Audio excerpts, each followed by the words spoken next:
That is right, everybody. You're Oh, not seeing things. We are back after a little hiatus. Oh, but we're back at it like a bad habit. Your boy E-Man from the Average Joe Sports Network. And of course, my dog.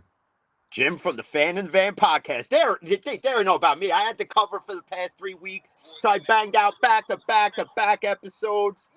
Come on, You've been busy, dude. You've come been on. busy, man. You've been Fuck busy. it. I'm going in early to work, and instead of doing work, I'm fucking talking sports.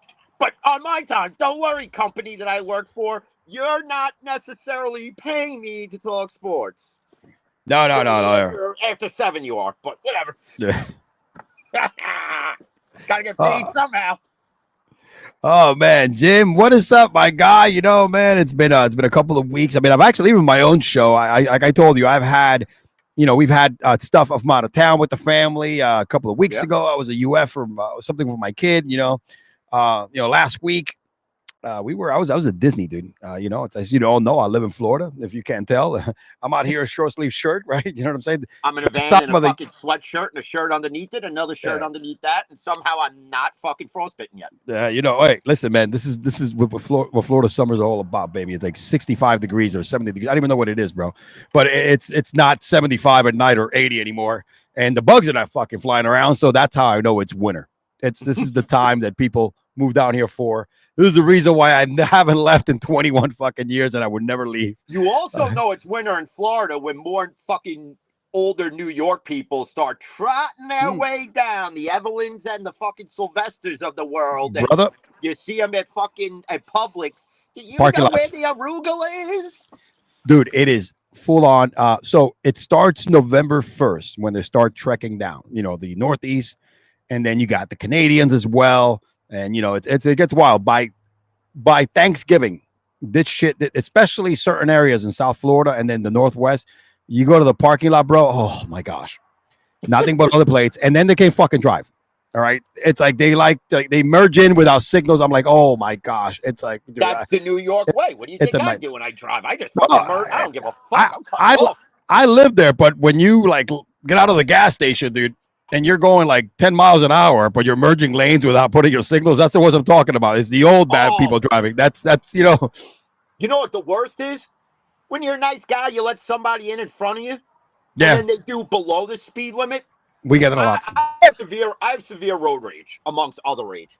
And so if I'm driving and I let you in, and rarely do I do it, I'll be like, nah, fuck you. I was sitting here for 20 minutes waiting. I ain't going to let you in. You just pulled it. You just fucking came out. You think you're going to get in front of me? Fuck that. That's exactly. As soon as you go less than the speed limit, I am doing 3 things. One is I'm flipping you off so you see it in your rear view. 2, I am wailing on the horn. And 3, my head is out the window like an Ace Ventura, and I am screaming the most obscene obscenities at you to the point where your kids will probably fucking cry. And I don't know that your kids are in the cars. I can't see them because they're in fucking car seats that aren't fucking car seats that are legal for vehicles. Because you probably fucking made them out of fucking wooden Stop and Shop baskets. Hey, wooden Stop and Shop baskets. Holy shit, man. Here you got to be careful with the road rage. Everybody packs. Over here, everybody has a gun, because it's very legal. And even, so it's even without a license, now you could just have your shit in your car. You know what I mean? So sometimes I used to be like that. Now I realize that, you know what, it's not worth my, somebody putting a gun, even though I carry one myself in the ride. Maybe it's not worth me getting into a fucking shootout with somebody. But you know what, dude? I every once in a while, I forget.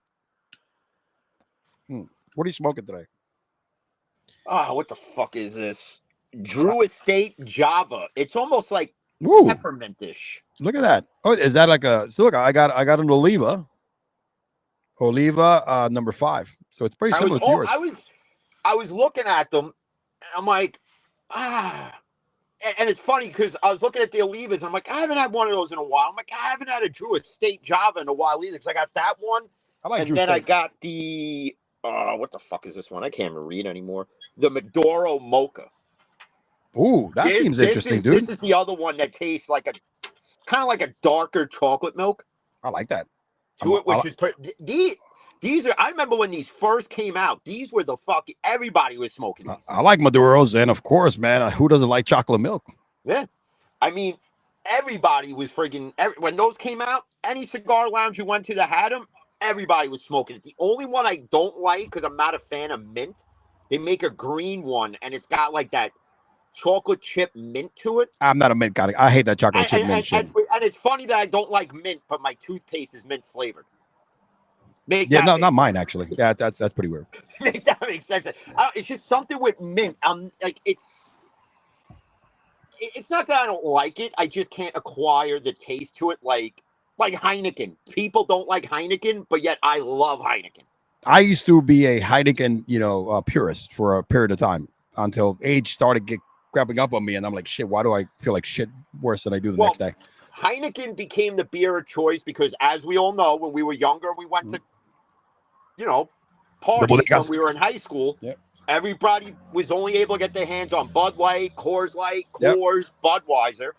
And I'm like, so everybody's bringing 18 packs, but everybody's taking from everybody else's because, you ran out. Oh, nobody's going to know. Everybody's drinking the same shit, right? So I'm like, I'll know who's stealing my shit because I got green bottles. So I started drinking freaking Heineken. Next thing you know, let me try a Heineken. This a buddy of mine. Oh, I love that. I'm like, fuck, now I got to find something else. Then you move to Corona. Then you move to friggin' Heineken's are more expensive than fucking Bud Light and Budweiser. I got to a point where I was friggin'. Now this is how far back this goes. I would go and get Schlitz. Oh, more liquor. Schaefer's. Oh, Schaefer's. Ringgold. I was drinking fucking Colt 45s. Ooh, yeah, baby. Zigzags and Colt 45s. Colt 45, baby. Colt 45. Don't let this Caucasianness fool you. There's a lot of hood in this whiteness. Listen, man, hood has no color in my book, man. You know what I'm saying? I'm just saying. I know more hood shit than fucking hood. There's some good people. There's some hood brothers. Shit. I'm at work. We're at work all day quoting Friday and fucking Belly and all sorts of shit. Oh, Belly. Holy shit, now that's a blast from the past, bro. I am Lennox, the original rude boy. Yeah. You don't want Bumba Clot War with me. I'm the original Dandara. Brrrah. Oh, man. Pelpa? Talking about original Dandara. So as I told you last weekend, we made our yearly trip to Disney. And again, we always wait for November when it's cold. We wait actually for the Florida resident discount because it's significant. It's a big savings, right? We don't have to fly. We use we stay at the same hotel, which we don't stay on property because that's just outrageously expensive. Yeah. Even though where we stay outside of property, it's like 3 miles away. You know what I mean? So it's like, okay, I'm gonna save myself the fuck out of here. That's like insane. But I'm looking at Disney, right? It's been 2 years. We haven't been there in 2 years, and I look at the prices, Jim, because they've increased prices on everything. Oh yeah. And take a look at Magic Kingdom. Over 10 years old, if you go to the gate, it's $194 fucking dollars to go into. Where the fuck's a 10-year-old coming up with that? 10 years old plus $194 to go to Magic Kingdom. $189 for Epcot and Hollywood Studios. Great parks. Love Epcot. That's the adult park. You know what I mean? We did Epcot, Hollywood Studios, and Animal Kingdom. Animal Kingdom was $169. Those are the ones in the 3. Shout out to B. McCormick. He's in the house. My people in here. American as always, baby. Shut up, B-Mac. I'm looking at this and I'm like, holy shit, because the first and foremost, when we're getting to the park and the lady goes, parking, $35. I'm like, wait a minute. Just 2 years ago, that shit was 20. Yep. So, boom. I'm like, get the hell out of here. So, like I told you, I myself, with the discounted tickets, because we get those 3 parks for $200 per person. Yeah. That's almost for the price of one. As a Florida resident, I'll get all 3 for 2 for, per person for all 3 parks. I'm like, okay, yeah, it's that, it's with taxes and everything, you're looking at close to about $900. We stayed at a like I said, a decent hotel, not the best ones, not on property, because those shit are like anywhere between $200 to like $650 a night. We pay about $120. When I add all my money, right, and we take the Tesla, bro, so it's like we save some money on the gas. We just take a little longer to get there. Shit, math ain't mathing. But anyway, but all those discounts, right? I still drop like over two grand with like the food and the drinks and by the way, we bring in a cooler with sodas, fucking juices, waters. Shit. I even put like 2 or 3 Lunchables in there. If the kids want to eat none of the food, you take this shit, bro. Come on, man. Look at the bologna, bro. Come on. So we, even Uncrustable sandwich. We snacks because it's a badass backpack cooler that I got, bro. Yeah. Nasty, bro. You know what I mean? I take that bad boy anywhere. That's how I sneak booze everywhere. I can't sneak it at Disney because they fucking check you. But And we're doing all this cheaply, right? I still spend for 4 nights, over 2,000. Imagine a family coming from Ohio, a family of 4. How much money are they dropping to go to fucking Disney that don't have the discounts that I have? They have to fly in, and they're staying in Orlando for 7 days. Yeah. That is nuts. I looked at some numbers, and it's ridiculous. But on average, the cheaper version to come out of town, you might spend anywhere between $7,000 to $10,000 economically for 7 days at Orlando for all 4 parks, a family of 4. If I'm going to spend that, I'm getting an Asian hooker. Oh, you can get a lot of Asian hookers. Maybe $7,000-$10,000. If I'm going to you go, could buy, I'm going to you could buy like the Philippines for that. If I'm going to drop 10 G's at Disney, Minnie Mouse is fucking giving me a fucking handy at the very least. At the very least, I'm like, Minnie's jerking it. That's it. No questions asked. Get the fucking stroking, bitch. The greed is ridiculous. That's insane. I think it's just, and I get it, things happen, right? I know that, COVID happened, whatever the case may be. I know that Florida got really hard on them for all the woke bullshit that we're doing. And, the governor here doesn't fuck around with that shit. And they took their tax preference away. But, dude, you increase prices by like 40%. You know what I mean? And knowing that the majority of your people that come to Disney are, blue collar families, right? You got a lot of international people that go as well. And look, don't get me wrong, dude. We're a Disney family. We're lucky that we live here. We've been going to Disney now for a while. Unfortunately, I spoiled my kids that way. So the trip is expected every 1 or 2 years. You know what I mean? Hopefully they'll grow it. I mean, I myself am a nerd. I love Hollywood Studio, Epcot, because Epcot is like, food and wine festival, drinking around the world. It's cool, right? You got the adult side of it. Hollywood Studio is like, bro, Star Wars, bro. It's so dope. I mean, as a nerd, Star Wars guy, you know what I'm saying? And then it's awesome, right? Great rides. But shit, man, it's just not fucking fair, man. Do we would just $7,000 to $10,000 for somebody out of town to fucking go to Disney, dude? That's crazy, bro. That's what I paid. That was what I would pay to go to Europe for my entire family. I'd rather spend 10 grand on like half season, like just for like half a season to go to the Yankees games. Yeah. I'd rather spend that than go to. I mean, granted, I have no purpose to go to Disney because my kid is 18 now. So, I mean, but if I had a younger kid and they wanted to go, shit, I'd have to sell a kidney. It's crazy. I'd probably have to sell a liver. I mean, I'd probably have to donate a few fucking buckets of fucking sperm just to freaking go. I mean, come on. You definitely got to hit the corner. That's insane. I might have to put the dog up for adoption. No, it is. It's nuts, man. When I saw this price list, and then I'm looking at the stuff that's going, I was like, I mean, Disney, you got to do fucking better. I know you got to make a margin. Nobody's telling you not to make money, but there's ways you could do something for families, man. Because it's funny. This is a company which, by the way, it's going downhill. This is merger, it's buying ESPN. They're just completely fucking shit show. And then not only that, the whole shit with YouTube TV of late. That's right. So I know they're struggling, and a lot of them is self-inflicted. You know what I mean, dude? There's certain things they've done that they put themselves in this position. Yeah. But the fact that I know that the parks is what, it's the most profitable what they have because everybody goes to the damn parks. You got to see the international crowd too. I don't know how people from like other countries come here for this. I'm like, crap. There's definitely, but yeah, man, Disney, you gotta do better. You fucking greedy bastards. They're just, that's what it is. They're fucking greedy, is what they are, man. And I love capitalism. But this is like capitalism in the wrong way, bro. You know what I mean? This is like them being fucking greedy and abusing what most parents have a hard time saying no to, right? The young. So bullshit. And that's like anything else. It's even like the field I work in. Mm-hmm. Like every day we're trying to combat with rising prices, with tariffs, and figuring out ways to try to, keep customers from, to not buy from us.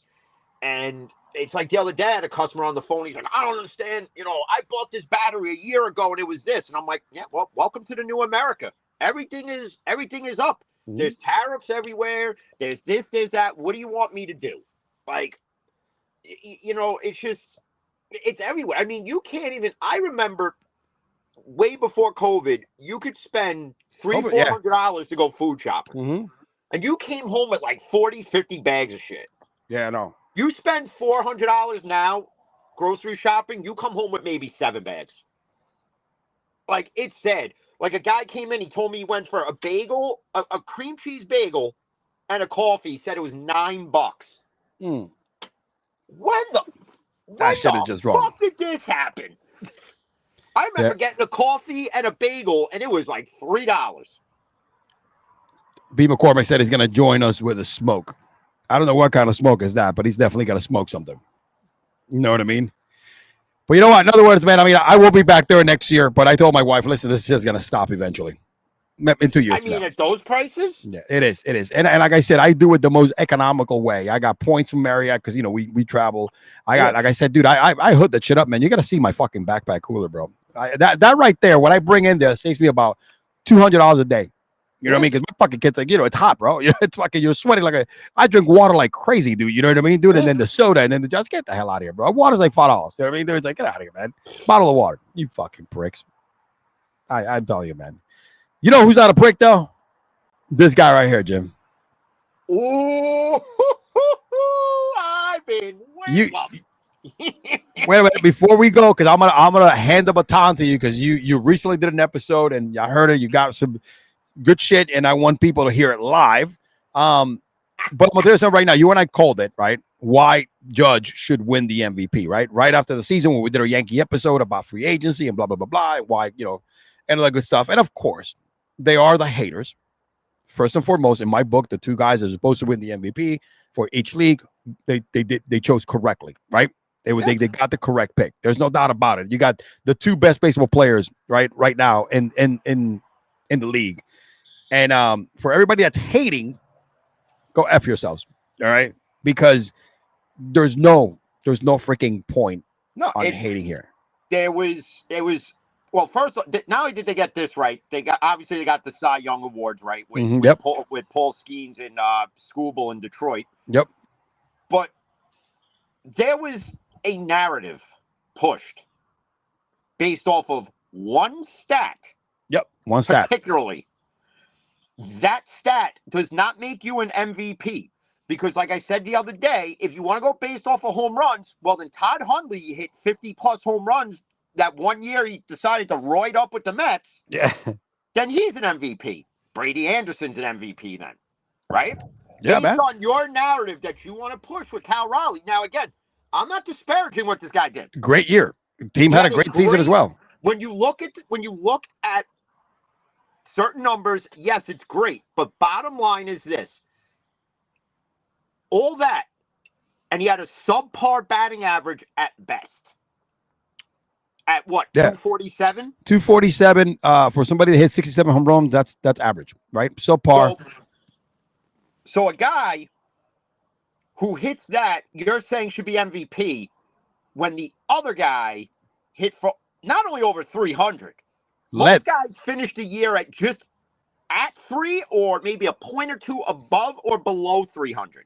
He led the league. Aaron Judge was 31 points over 300. Wasn't he the batting champ? Yes, he was. Yes, he was. So there's that argument to why Judge is MVP. Was Cal Raleigh the batting champ? No. Okay, so there you go. So 2 strikes already. Here's the third one. You see what the Yankees are with Judge and without Judge. That is also an MVP. An MVP just doesn't have an impact in the stat box. He has an impact on the field, off the field. So when he's off the field, you see how the Yankees are offensively. If Judge isn't hurt for those 2 to 3 weeks, Judge would have obliterated every stat in that category. He probably would have hit for over 350. He probably would have had 64 to 65 home runs. He would have had probably close to 150, 160 in RBIs. So the argument for Cal Raleigh is what? Home runs? So your narrative is you wanted to combine his regular season home runs and stats with his playoff stats, which you can't do because the MVP is an in-season award, not a postseason award. So if your narrative is to push that, then why don't we just take his spring training numbers? Let's take his college numbers. Let's take his high school numbers, his Pee-wee numbers, his T-ball numbers, and let's combine all that and let's just make him MVP then. Because that's the narrative you're pushing. And your narrative got proven wrong because the right guy won AL MVP. There are people that are going to agree. There's people that disagree. Absolutely. That's fine. You're wrong. You could be, anybody can be wrong. Nobody's saying you cannot be wrong, but you're right. I'm not saying you can. If you're going to argue your reason for Cal Raleigh to me and your first argument is home runs, yeah, goodbye. Because that's not the only stat you go off of. Because if that's the case, again, Todd Hundley would have been an MVP. Friggin' Brady Anderson. How many guys did juiced up and hit 50 home runs for 1 year? Think about it. Absolutely, dude. They're all MVPs then. Judge has done it 4 straight fucking years over 50 home runs. You know what I'm saying, dude? Here's the thing, Brandon. Shout out to Brandon, bro. Your boy's in the house. He's right about this, right? Most valuable player and keyword valuable. The stat determines WAR, right? Let's take a look at some of the numbers statistically that kind of, usually you win MVP wise. But 331 led the league. Oh, and by the way, first player ever to win the batting title and also hit over 50 home runs. Nobody has ever done that. All right, that's some Otani kind of shit. You know what I'm saying?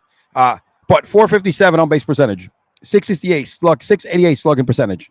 All right, an OPS of 1.14. All right, 137 runs. He's beating Kyle Raleigh and all of these, not just by a little, but by a lot. You know what I'm saying? 137 runs. Come on, man. And he said basically he had about 21 plate appearances more. Now we're looking at about 30. So, listen, it's very simple. If it's staring you in the face, that means that it's probably the right. It's probably true. They just want to push the narrative. It's all part of this ESPN woke bullshit. That's exactly what it is. Get the fuck out of here. The one stat you're pushing doesn't tell the whole story. Because Vladimir Guerrero could have hit 60 home runs, but if he batted 248 and was not leading in every other category the way Judge is, are we arguing that Vladimir Guerrero should be MVP? No. There we go. See, that's like saying Skeen shouldn't win the Cy Young because he wasn't the win leader in the National League. Just like Nolan Ryan should have won the Cy Young then a bunch of fucking times when they led the league in strikeouts and ERA, but was playing for shitty teams. Not only that, Judge is one of maybe 4 Yankees to be back-to-back. Oh, man. One of them being Lou Gehrig. Yep. The other one being Babe Ruth. Mm-hmm. Mickey Mantle, I believe, is the other one.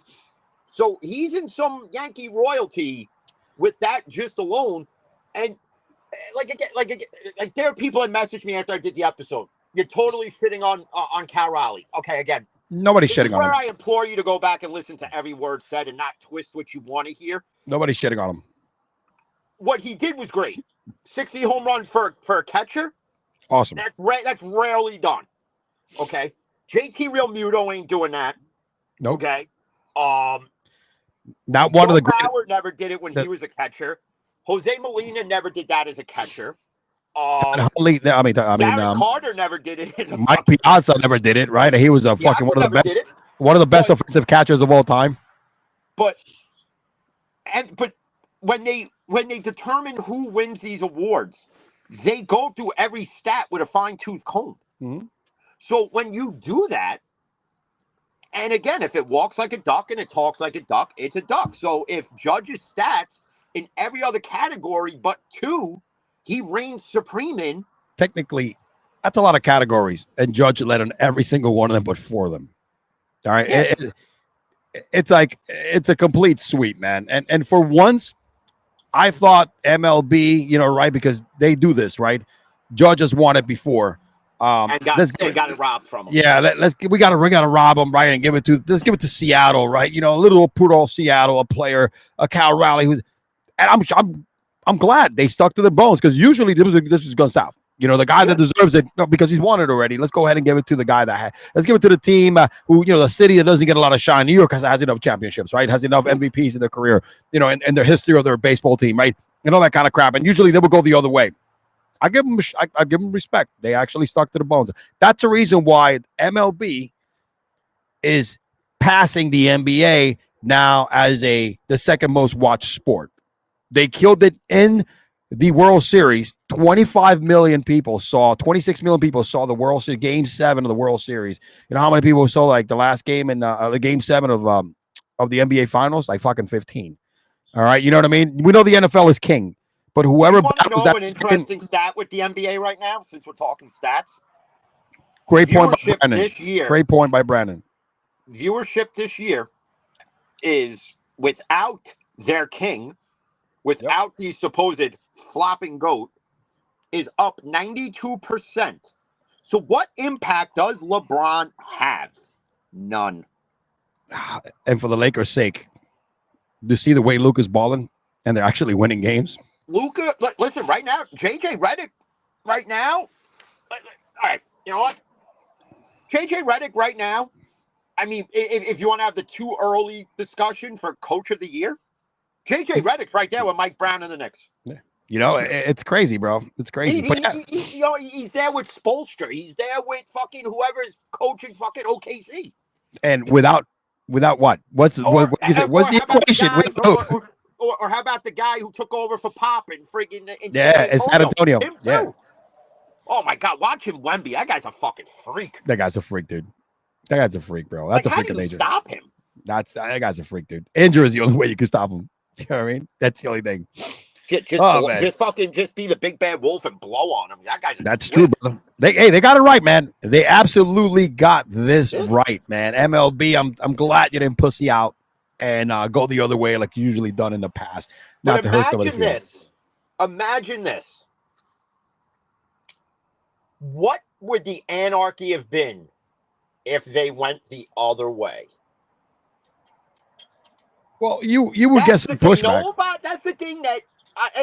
And one of the people that messaged me, I said, okay. I said, so if Cal Raleigh won, would you be mad at everybody saying that Aaron Judge got robbed? And then, listen, Google's your friend. Use it. You can literally compare their stats for the year. It's right there. It's right there. And you see, out of how many stats, Judge is the majority leader in 70% of them, 60%. There you go. According to this this graphic right here, more like 80. So there you go. And even for the Mariners to say that the Mariners tweeted out, "Oh, I so wanted to say something," but every other Yankee fan went in there and just torched the Mariners for this. They were putting that same stat picture up. The Mariners, this is our MVP. He should have won. Stop. Yeah, he won your MVP. Stop. I get Seattle got further in the playoffs. I get that, but did Cal Raleigh do that? Did he do that single-handedly? Or did he have Julio Rodriguez and friggin' Eugenio Suarez and J.P. Crawford and Polanco and a decent pitching staff get them there? Yes, that's what he had. Is he a contributing factor? Yes. But you lost to the Blue Jays. It's other week, but it's okay. I mean, at least the Blue Jays didn't win the World Series. Yeah, right. I'm okay with that. I'm okay with I'm sorry, bro. Brent. Yeah, that your wife. Brent only had a rooting interest in the Blue Jays. That's his wife's team. Significant other. Yes, absolutely. I'm sorry for his wife. I'm sorry for his wife, Brent. My bad. I can respect that. Now, if it was the NFL, it would never happen. Yeah. But if I was dating somebody who was a Browns fan, you would not see me supporting for shit. Her ass would be on the couch, not me. Good point by Brandon earlier, and he was in the hunt all year round. Like if he doesn't get hurt, the Triple Crown leader, truly believe it, and that's true. I think he was in the hunt before he got hurt, and that's what. And believe it or not, here's another thing, right? When he got hurt, the Yankees played like shit. Yeah. You know what I mean? So, and then when he got back, he after a few games where he got his feet under, he became a house of fire. And there were some games that he was just having truly like out of this world. So, don't give me that bullshit. Look, the Yankees have a bunch of old players. Stan hasn't played. We got a bunch of retreads. You know what I mean, dude? And when you take Judge out of that lineup, it's not the same. And we're going to lose more games than we're going to win. I implore the baseball fan that doesn't know better to do this offseason. Mm-hmm. Ready? This isn't to come off as a dick, and if you think I'm coming off as a dick, oh well. Really don't care. Do better. learn, do some research, absorb some knowledge. Like, really, please do that, dude. because 331. because And this you're 331. arguing. You're like arguing with these people, like the people that are pushing the Cal Raleigh agenda. It's like arguing with a wall. They just don't want to hear why they're wrong. Like they can't just admit that they're wrong. Like, bro, just own it. You're wrong. Just fucking own it. It's not that hard. Like, if this came down to, if it was Judge against, say, I'll take Cal Raleigh out of it. Let's put Guerrero in the conversation. Okay. Okay. And if they were neck and neck in numbers, like Judge led in this stat by like 0.5%, but Guerrero led by 0.5% in this, like it's really close, neck and neck. Who then do you really give it to? Or does MLB just do the right thing and say, we can't make a decision? We're going to have co-MVPs. Oh, come on. I guarantee you people would be. To me, that's worse. Can't have that. That's worse than getting robbed. Yeah. Jazzy trumpets, baby. I mean, jazzy trumpets for MVP. There we go. That's he loves McCormick loves jazzy trumpets because that's the guy that won the most money in Major Leagues this year. That was his #1 home run prop bet hit. Yeah, lucky you fuck stick, because if I ever fucking put something on him, he goes 0 for 7. Oh man. Fucking disgraziad. Oh man. But yep, that's it, man. Hey, let's end this on the right note. The right guy won the award. I ask Mariner fans to all rise and accept Judge as your MVP of the American League, because nobody's complaining about Shohei Ohtani. Nope. Nobody's complaining about Ohtani. Oh, no. The guy who is attached to sports betting is your NL MVP. His interpreter was it?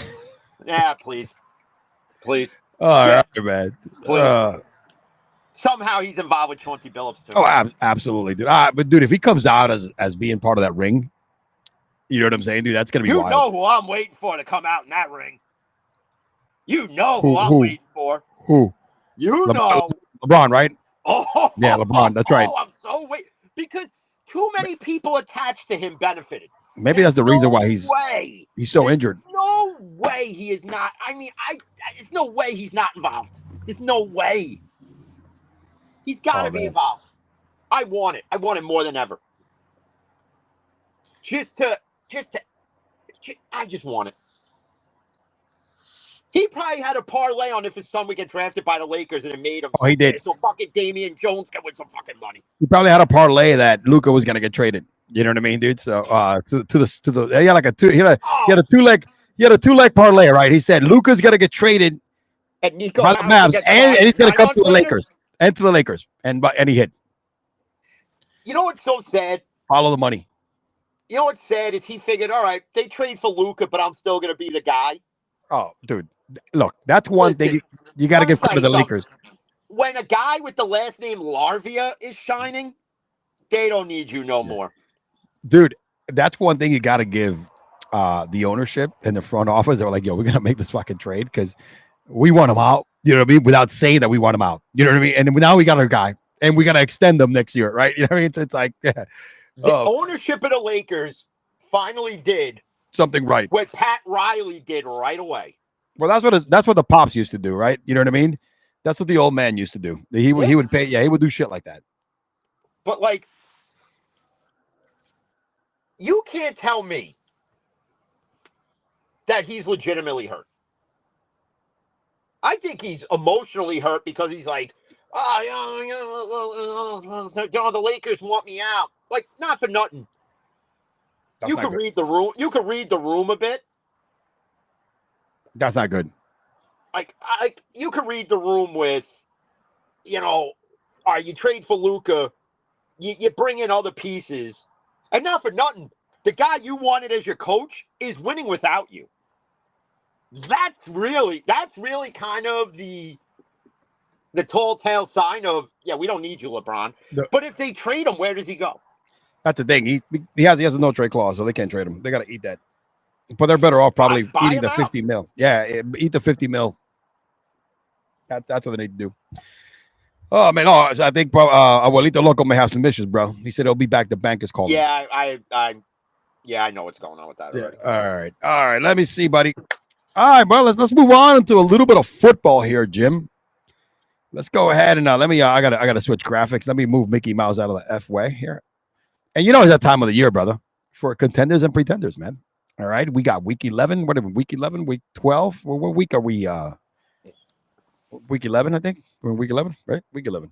All I know is I'm in a week of fucking misery. Yeah. So, yeah, it's been a rough one for both of us, man. So, I know for you specifically. But yeah, let's talk some contenders, man. And let me go ahead and explain when we do this segment, because we've done it a couple of years in a row. Contenders for us are teams that are legit, right? Pretenders are teams that are over 500 right now, are in the mix, right? And this is the midpoint of the season, a little over the midpoint of the season, that we think that they're just there because they're fugazi. They just got there through record. They got there because of whatever reason, but we don't think they're legit contenders. They may either miss the playoffs or don't make any noise in the playoffs. That's our criteria for defenders and contenders, man. And what we're gonna do is we're gonna go through every division. All right. And let's start, Jim, with the AFC East. Right now, as we know, the Patriots and the Bills are on top of that division. The Patriots are 9-2. I think a lot of that is benefit of a good quarterback. Easy schedule, but the future looks bright in my book. And coaching change. Exactly. And the coaching change for a coach that was pretty good where he was before, coach of the year. And I think he's very happy that he was fired probably and gotten rid and he got the hell out of Tennessee at the right time. And now look where he's at. I think he's going to be here for a few years. So let's start with the Patriots. Are they contenders or pretenders? I would put them honestly. With the way they're playing, yeah, and their schedule is going to be soft. I got to put them in. I got to put them as contenders. They have the right pieces. Like again, the coach. You have Josh McDaniels, who is a better offensive coordinator than he ever was a head coach. Absolutely, and it's been proven 3 times now. Fans out there, I've heard you whenever you want Josh McDaniels. No. So. Let's put that fucking nail in the coffin there. No, you don't want that. There's a lot of dumbasses who think that way. Drake May is the real deal. There was weapons put for him. You bring in Diggs, which, are you going to get Diggs who's going to be the team player, or are you going to get Diggs who's going to be kind of how he's been his whole career? Mm-hmm. You're getting the more mature Stephon Diggs. You're getting, 3 different kids coming up, being born soon, baby mamas. But however, on the field, he's mature. He's mature on the field. You're using your weapons in Demario Douglas, Booty before he got hurt. You're using Hunter Henry a bit more.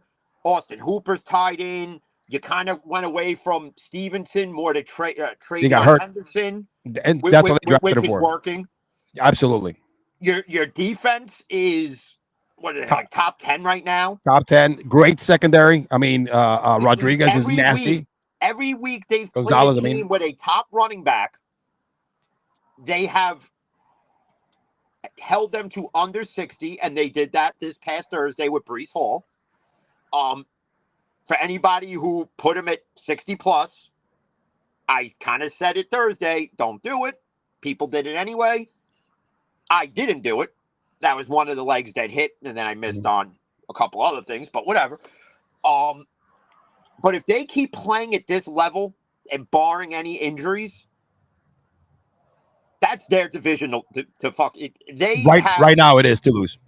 It's their division to lose, and I don't see the Bills coming out of this winning the AFC East. The only way is if Drake May really goes down. Yep. That's really where it's okay, because now who's the backup? We chop Brian Hoyer out there? Yeah, no, I know. That's that thing. If Drake May goes down, then the season's over. That team, the gifts of Drake May and B-Mac hates the New England Patriots. He doesn't want another dynasty. And he's like over here like a zesty Mike Vrabel. He goes, we got to give him a big load. So it's kind of, if it continues, you may have another dynasty on your hands. Dude, who knows? We offered last year's draft. They offer the first round pick, right, to New England. They offer, I think, they offer like 2 first round picks, and I forget what else to move down so they could draft Drake May. New England was like, no, because they knew what they had there. They were like, you know what, we got to give this coach a try. I forget the head coach. Well, but as soon as Gerard Mayo was the coach when they drafted him. Gerard Mayo, yeah. So and then Gerard Mayo was pretty much the lame duck coach because they knew, okay, we're going to get a quarterback. We ain't going nowhere, which gives us a reason to fire you and bring in the guy we really want. Bravel had signed a contract under the table probably mid-season last year. Yeah, more than likely. You know what I'm saying? So, but yeah, no, I agree. I think Contenders, I think it's their division to lose, right? They still have a really soft schedule, so everything can go the right way. The only thing that could derail that team is Drake May, going down. The Buffalo Bills, look, 6-3. The Buffalo Bills will make the playoffs. I don't think they're not. Just that team is not equipped, man. They haven't done anything for Josh Allen. They are not the same legitimate threat they were last year. They didn't improve, man. They did not do anything. You eventually, like, okay, the quarterback's job is to create weapons for himself, and that's all well and good. But you also have to go out and bring some in. Dude, you can't expect Josh Allen to keep doing what he does every year, man. It's unattainable. Josh Allen's gonna take a hit eventually. That's going to fucking put him out for a year. It's bound to happen because you're asking this guy to run his ass off. You expect James Cook to rush for 200 yards. Keon Coleman can't even catch a fucking cold if you throw it at him. Shakir is a good little, gadget piece, right? I'm not, but he's not a number 1. He's not even a number 2, right? And now you don't have Kincaid this week. Kincaid was your guy, the guy in the red zone, right? So it's like that passing. I mean, he has no options there. That's why he'll start making plays with his feet that are going to get him in trouble. Dawson Knox now? Yeah. I mean, 6'7". Yep, 6'7", man. We're not talking about 6'7" down. We're not talking about 3'7" here in the Dolphins or the Jets. Complete shit show. But Jim, no, absolutely. I just who do you want? Before I move on to the explosion, I just the Dolphins are just they're dumbasses. They have no business beating anybody. They'll be put in a position where they're not going to have a high draft pick that's going to help them, right? You know what I'm saying? They overpaid for a guy who should have never, who's not even worth 95% of that contract. Like, and now you can't get out of it. And if you do, if you combine all the years of dead money, it's over like 140 million. You got to wait at least 2 seasons before you could, So you can have another 2 years of fucking miserable mediocrity. Absolutely. There are diehard Dolphins fans that literally I can't even watch anymore. Yeah. No, it's bad. Tua is the top. Everybody in the NFL has a quarterback when he runs. He's like, yeah, baby, go, go, go. When Tua runs, he'll be like, oh, no, wait, no. You know what I mean? It's like when he's running, you're like, no, wait a minute, but he's flat. Whoa, whatever. Oh, it's like everybody's holding their breath, right? Because here comes the gang signs. He fucking gets popped open. He is a Samoan version of Tim Tebow with no accuracy and no arm. And the only thing that made him look good, and the only thing that still makes him look good, is when you can get Waddle and when Tyreek Hill was healthy, and you get him in the space on a little dink and dunk slant route, and then they're athletic. They can just gun it up the field. Yeah, that's what made Tim Tebow look great at Florida.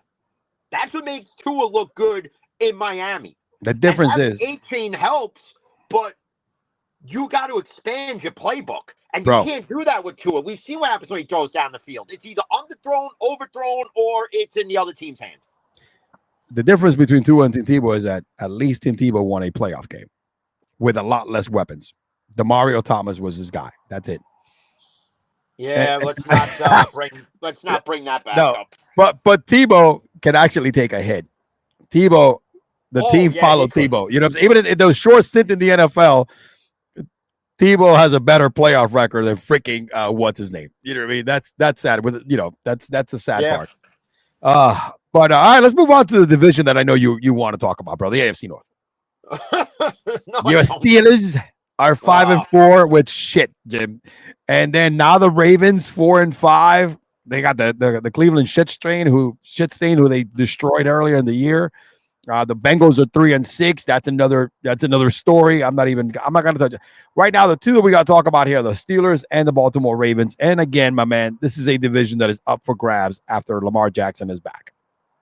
Me and Brandon have been discussing this practically like every day since Lamar got hurt to when Lamar came back, to when the defense was bad due to injuries, to now the defense being back to what it should be.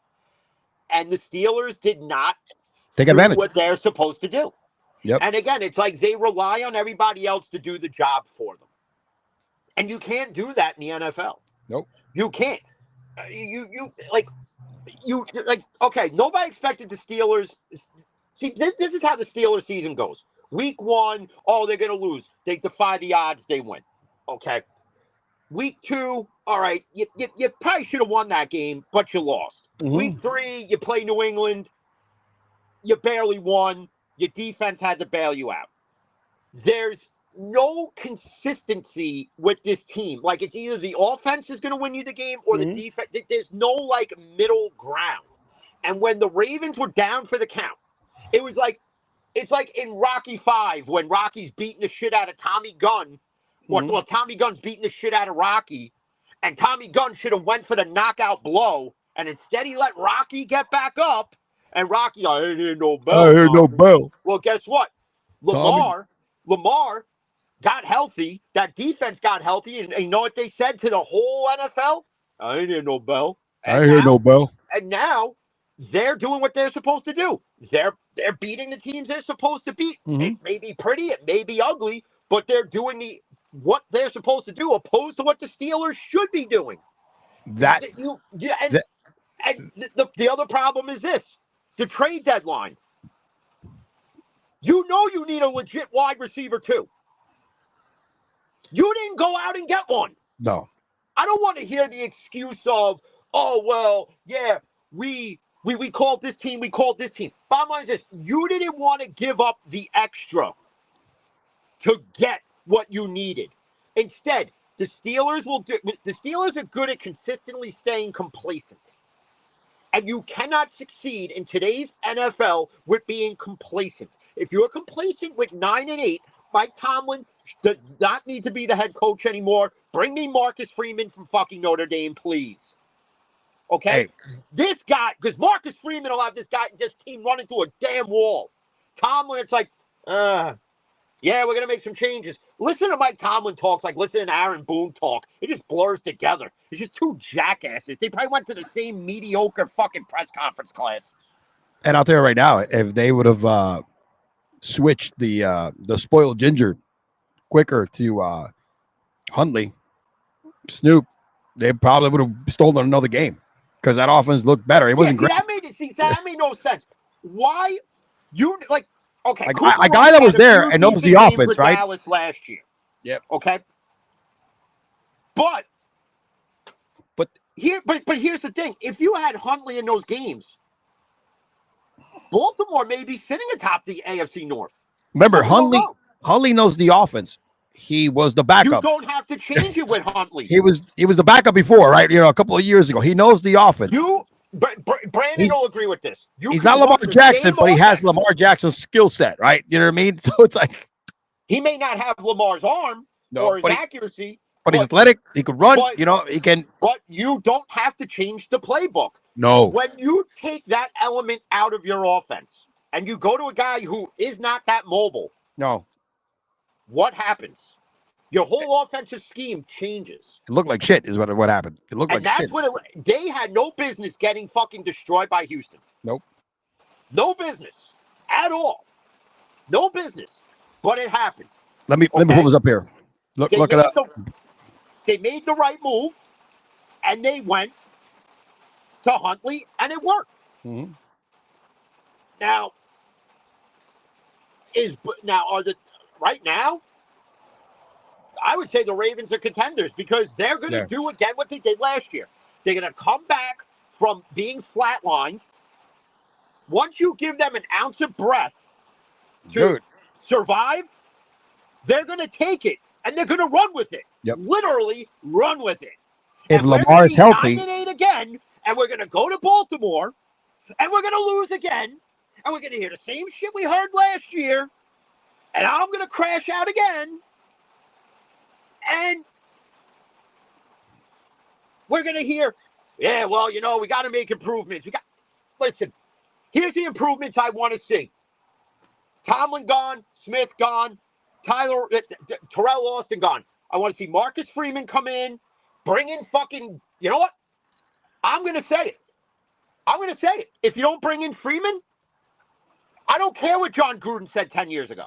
Hey, man, no, that's mine. I don't care. If the guy can do the fucking job and get these guys to play at a higher level, bring the fucker in. No, he's going to the Giants, bro. Look, don't steal my fucking coach, bro. All right, dude. I said this to another Giants fan today. If Mike Kafka keeps you guys... fuck that guy, bro. No, damn it. If they win with Kafka, they'll be like, oh, it's your job. That's what they'll do. Because Joe Sheen's an idiot. Exactly. You could have had Pickens. You went with little Wandell Robinson. The guy's fucking 4'0". Look, Brandon makes a good point here. Just remember, Jim, Lamar will be Justin Fields if he didn't have all those pro weapons, right? Oh, this is... According to Steeler fans. So this is where this is from. Yeah. He texted me this earlier today, and I'd seen it a few days before that. Let's go back to 2019 for a second. What did Lamar win with no weapons? 19 is you're talking about when his rookie year? Yeah. What did he win? I didn't win in the playoffs. No, but what did he win? What accolade did he achieve? Did he win rookie of the year? He was MVP, right? No. Oh, you're talking about that second year? Yeah, he was MVP. He won MVP with no weapons. Hollywood Brown was his best receiver. Yeah, and Hollywood Brown sucks balls. Exactly. So, fucking Hollywood. Yeah, maybe Hollywood, Florida, not Hollywood. It's Hollywood. That's exactly what he's from. He's from Hollywood, Florida. Yeah. He's from out here. So, shout out to Hollywood, baby. He would be Justin Fields. Listen, you know, let's talk about Justin Fields. Chicago ruined him. The Jets are the death of him. Oh, my gosh, the Jets. I don't get it, man. That guy probably has to be the unluckiest mofo in the world. I feel bad for Justin Fields because he has the skill set. He has it. Yeah, he needs coaching. Yeah, well, now here's the thing. He might be a guy that's going to go somewhere else, end up like a Sam Darnold, right, scenario, and then back up under a good offense, right? That's going to get him that Sam Darnold, that kind of type of shit. You know, I don't know, I say Geno Smith, but, you know, Baker Mayfield. Hopefully. I mean, 2019, he won the MVP, says brothers. Michael. Yeah, I forgot about Michael Coptree. And Hollywood Browns, I think, was a rookie. Willis Snead and Mark Andrews. Yeah, rookie Mark Andrews, mind you. You didn't know what Mark Andrews was going to be then. Look. No. Even now you can see Mark Andrews like, listen, I'm not going to be out there the whole Mark Andrews, but I'm going to get you 7 touchdowns, bro. Because there's going to be every other game I'm going to get 2 in the end zone. You know what I mean? So. But, like. He's back, baby. Fuck the bank. But to sit there and compare Fields to Lamar. Pretty stupid comparison. It's like comparing like apples to oranges. They're 2 different things. They're in the same category, but they're 2 different things. Like one's an apple, one's an orange. One's Lamar Jackson, one's Justin Fields. Yeah, one's Carl Raleigh, the other was Aaron Judge. Yeah. So there you go. There's that argument. 6-7. 6 7. Yeah. But but right now, like with the AFC North, like the Ravens, they evolve, right? They draft well. Yep. They'll draft a guy who was hurt in college, knows he can't play his rookie year, but like kind of like what they did with David Njoku out of Michigan. Like they knew he was hurt. Like he tore his ACL in like the championship game or whatever it was. But they knew what they were going to get with him when he was healthy. So, like, they take risks like that. The Steelers are just complacent and go, well, we need this, but we'll go with this guy. That's cookie cutter. But no, we'll go with this guy. And then later on, we'll just address that need when it's just scraps. You can't do that. And the other thing is, what does Baltimore have the Steelers don't have? You have a mobile quarterback. Yep. We have a guy who literally is in a Stephen Hawking wheelchair in Aaron Rodgers. So, man, And I don't think you expect that any different from a quarterback play. You just expect And it you to have the same offensive scheme exactly. That doesn't fit him either. that So everybody knows which play is coming. Now, Mhm. does Rodgers have more autonomy to change it at the line? Yeah. That's the only Does advantage. he?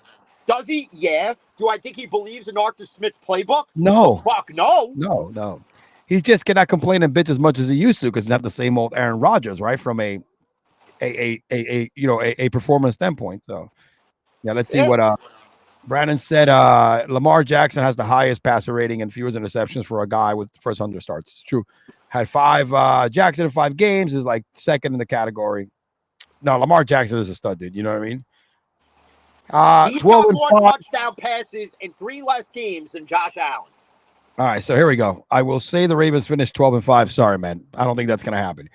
Come back and win the AFC North. They might win the AFC North, but I don't know if it's going to be 12 wins. I think it's going to be pretty close. I don't know if Lamar's going to win the MVP. There's other guys out there that are lighting it up at MVP. That's a little outstretched there. So now 12 and 5. I don't know about the MVP either. I'm gonna say no to the MVP. Well, I'm gonna pick think the this I'm gonna year's pick the under on both. I'm gonna parlay both in the under. I think this year's MVP right now is in the division we're probably going to discuss next. So let's move on to the next division, and we'll save that for the next episode. MVP talk here. So Indiana Jones and the Indianapolis Colts are leading that division. Jackson, I'm going to give you my take really quick, and then I'm going to let you explode all over this, Jim. All right, like a 1990s porn movie. Indianapolis Colts 8-2. The Jaguars are 5-4. The Texans are now 4-5. C.J. Stroud is hurt, and they started kind of doing a little bit of a nice little. Their defense is nasty. Little bit of a winning streak here, but I don't know when C.J. Stroud is coming back. Indianapolis, by default, should win this division. Should walk through this division. I don't see the Jags making the playoffs. Houston Texans, depending on what C.J. comes back, as the offense is rolling a little bit better. They're not just great offensively. But I think the Houston Texans might finish above the Jags. But this is a division for the Indianapolis Colts to lose. I think it's a very simple. Right now, yeah. Right now, it just like New England, the Colts are in the same position. Same scenario. Same exact position, same exact scenario. Both your quarterbacks are doing what they're supposed to do. That's it. Okay, and I know that's upsetting Giants fans. No, hey, listen, man. A lot because we fired the guy that was the problem. Finally, yeah.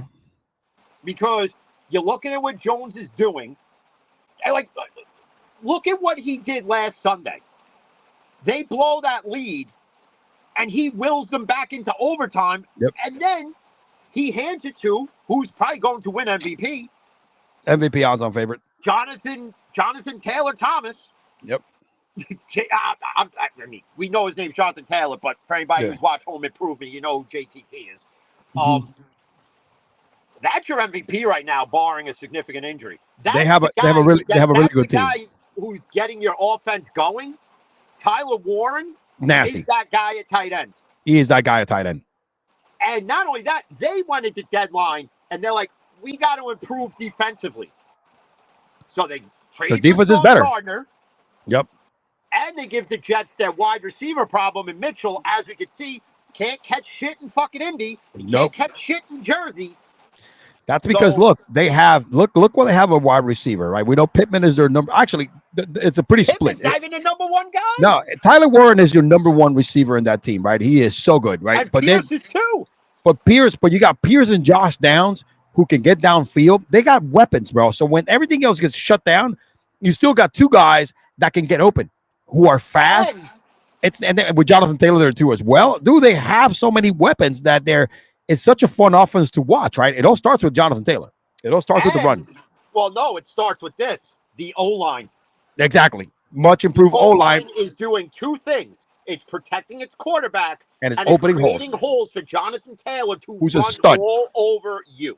Who's a stud. You know what I'm saying, dude? Who's a freaking stud. This is an easy one. Run against the Steelers. Exactly. This is an easy one. So we got to move on from this division because we know this one is like a dead duck. Sorry, Garrett, but the Jaguars are going to disappoint again. Denver Broncos, 8-2. Which leads to that question. Yeah. Because it's been discussed since he's been drafted. if they don't win the AFC South or make it to the playoffs, is Trevor Lawrence a bust? Yeah. At this Exactly. point, you gotta say yeah, because take Urban Meyer's year out of it. One good Then you season get out a of Super 5. Bowl winning coach who tried using his archaic way of doing things. The front office gave you some weapons, but it didn't give you really what you needed. Mm-hmm. Now you bring in this new regime. It got you what you needed At the to a beginning of the year. degree. It kind of got you what you needed to a degree, but it's still not leading to anything. Uh-huh. So at that point, you kind of got to put it on Trevor Lawrence because he's the guy who's got to make the offense go. So you kind of got to put it on him at that point. I hate to say it, but I'd have to put him in the bust discussion. So do I. So do I. Over here, here Brandon makes a good point. The only thing that scares me about the Colts is that they've known for their late season collapse. That's true. Jones is definitely better than he was, but still shades of old Jones, but he's been a lot better. We could see what he could do. But it's a division that the other teams are not as great. The Colts need to see advantage of CJ Stroud is down, and that I think they're going to do. The Titans rookie QB and the Jazz continue to shit the bed. It is what it is. It's one of those things that if CJ was healthy and as he was playing a lot better than like the last 3 weeks before he went down, and then you might say, hey, you know what, they gotta pass the Jaguars, and then you gotta have some matchups because that defense for the Houston. I was gonna say the Houston Rockets, the Texans are fucking. You don't play with that defense, right? So when you have something like that in a quarterback of the CJ Stroud caliber, who's had his slumps now after his rookie season, he looked like he was turning the tide around, but now being hurt again, it's just everything keeps pointing to the Colts. Yeah. All right, Jim, this one is a nice one, man. All right, we got the AFC West, Denver Broncos, the Chargers, and the Chargers, man, it's injuries after injuries. And then the Kansas City Chiefs. This is a division that might see multiple playoff teams. Like the year where your team, three teams made it out of your division. Yeah. Let's start with the Broncos. They've won some good games from behind. They've won some ugly games. They won some lucky games. They're just winning, right? They got a tough quarterback, big hit. All right, big hit. Let me shout out here to me and Jim will shit on this conference. Don't make me laugh is what he said on the AFC North. That was me McCormick. But it's let me tell you something. Looking at that team, losing J.K. Dobbins is big, but R.J. Harvey is a hell of a fucking running back to have him as your number 2, who's gonna blow up because he's a better, has more attributes than Dobbins, right? But it's a good combination when you had Dobbins and R.J. there, so that's a big hit. They're gonna wish they kept Javonte Williams now. Yeah, man. Yeah. So so far, yes, they look strong, but they've had some very, very ugly games that they've been able to win, which you got to win games. They had no business winning that Giants game. That Giants game in a couple of weeks against the Houston Texans. That game, the Texans should have also pulled off. Yeah. So that's where we're at with that. The 8-2, rightfully so. But look, the Chargers are still a dangerous team because you do have a quarterback in Justin Herbert who's nasty and with weapons. I mean, they lost Alt for the year, which is huge, right? That's going to be a big difference maker, but they're still going to be contending. The Kansas City Chiefs, we see what they've been able to do offensively after, Speed Demon, Rashid back, right? It's even making Travis Kelce actually catch some balls for some yards here. You cannot count the Kansas City Chiefs out either, right? So this is a really tough one to look, man. Denver's to me the Kansas City refs. Exactly. So I'm going to say this right now: the Kansas City refs, the Chargers, and the Broncos. I think all 3 teams are contenders in this division, and I think all 3 teams might be playoff bound. Yeah. I mean, fucking Raiders a shot. So no, the Raiders. I mean, yeah. Gino is like, Gino's made his money, bro. It needs to be. Everybody criticized Sean Payton for how they handled the Russell Wilson situation. But I get it to a degree, but here's the thing. Sean Payton knew what he wanted. Uh-huh. And if it meant bending the rules and doing things that were a bit he had to go and right? Say, okay, but he got Bo Nix, which everybody, listen, everybody didn't think Bo Nix was going to be the guy. No. right? And yeah, it's year 2, but he's proving he's getting to that level. And he's a gamer. Tough kid. Like people are saying about J.J. McCarthy, like, oh, this kid, all he does is hand the ball off. But look at it, he's taking the strides to improve and get better. So I think the Broncos are a legit threat. R.J. Harvey is a speedster in the backfield, and he can catch. Yeah, man. RJ. And not only that, you got Cortland Sutton, who really isn't that big of a weapon he once was because Troy Franklin's emerging, his former teammate from Oregon. But don't sleep on Sutton because he'll Evan Ingram, the hybrid. Yep, will that's right. get you at least 4 or 5 catches, 20 to 30 yards, and is a red zone target. Bo Nix not only can throw, he can run on the throw, and he can run. Absolutely. So he's a threat in the backfield on top of Harvey. Yep. So, I mean, again, barring significant injury, it's their division to lose. But we know with Kansas City, they could go on a tear. Absolutely. And the refs will give them catches that shouldn't be catches, which is why just fucking abolish fucking replay at this point. Just abolish it. That Kelsey catch was not a catch. No, I know. McCormick is like, don't forget Mahomo and his pet zebra. Come on, guys. He does have a pet zebra, doesn't he? His pet. It's his called brother. Sean Hockley Jr., His Clay brother. Martin, and all the other fucking NFL officials.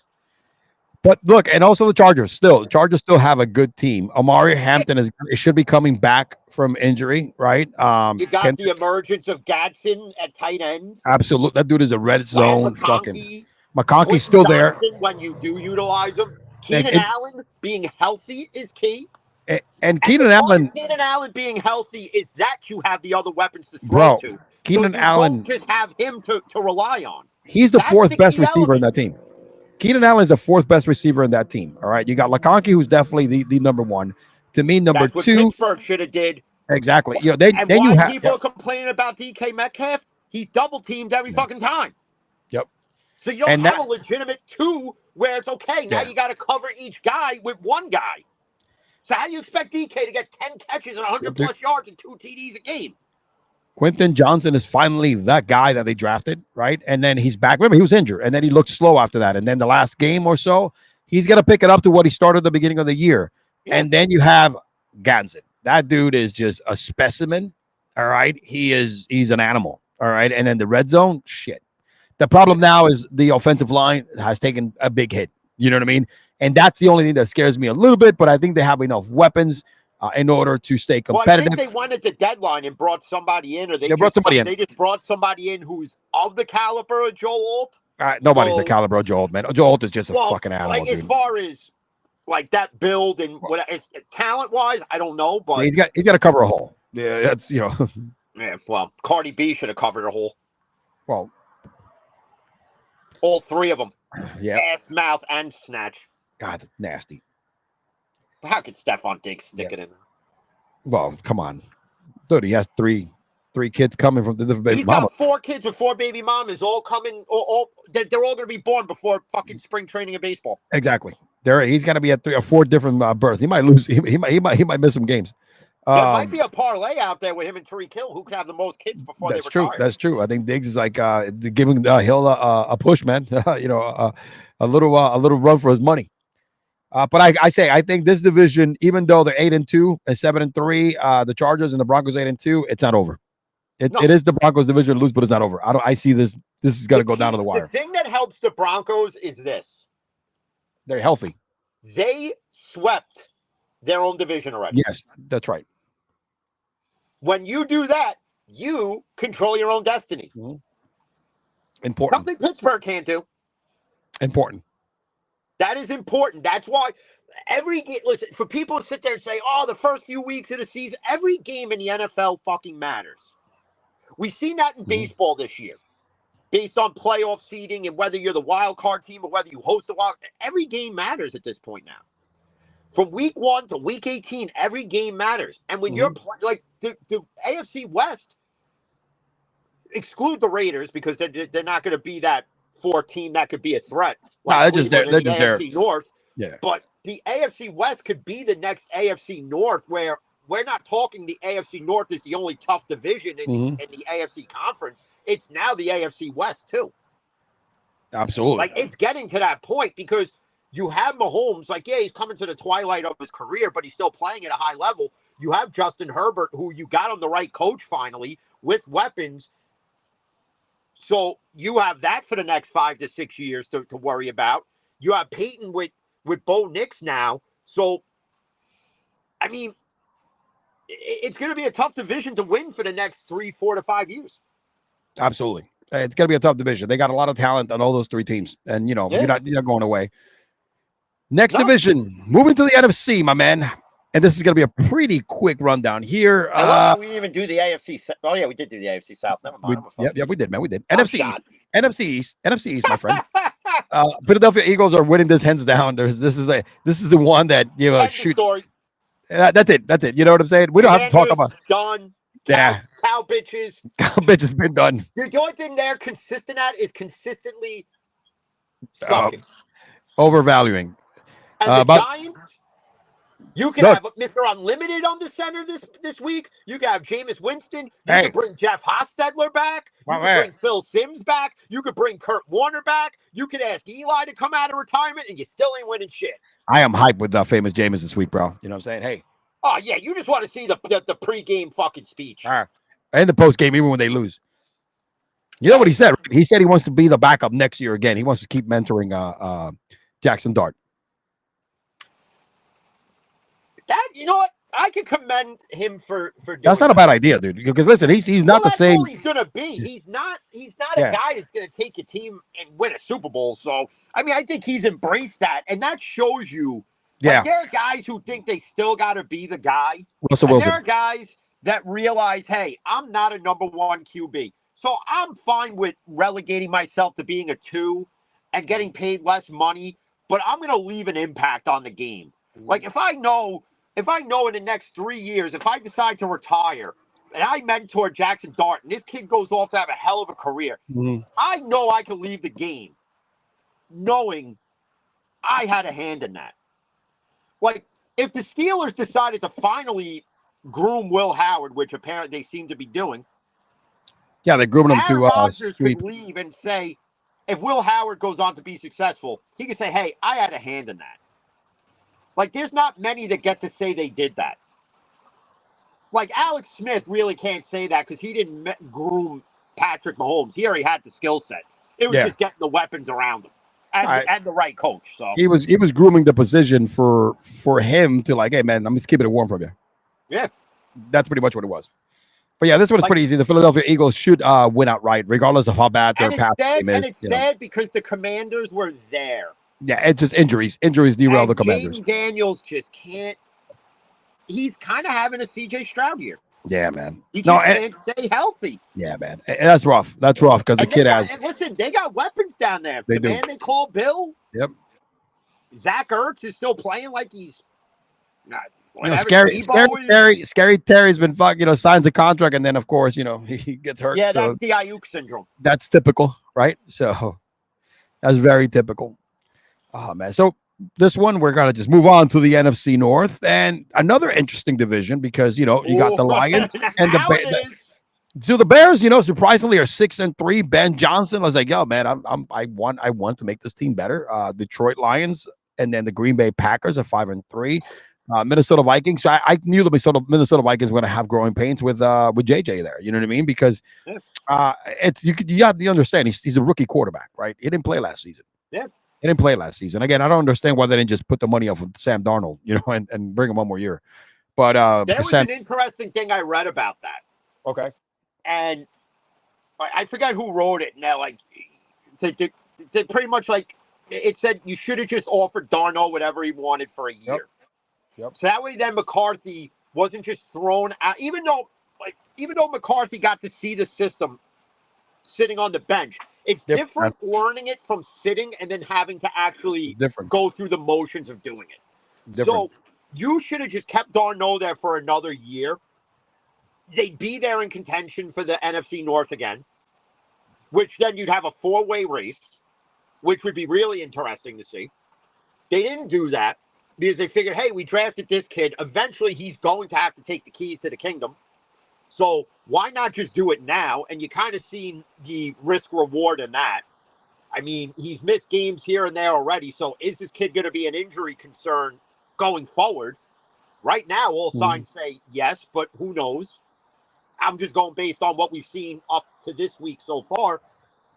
But the fact that Ben Johnson's got Caleb Williams playing at a level that we shit on this kid. At a manly level. We took a shit on this kid. We pretty much said he'd just be another Justin Fields and he'd be running for his life. Yeah. But Ben Johnson comes in.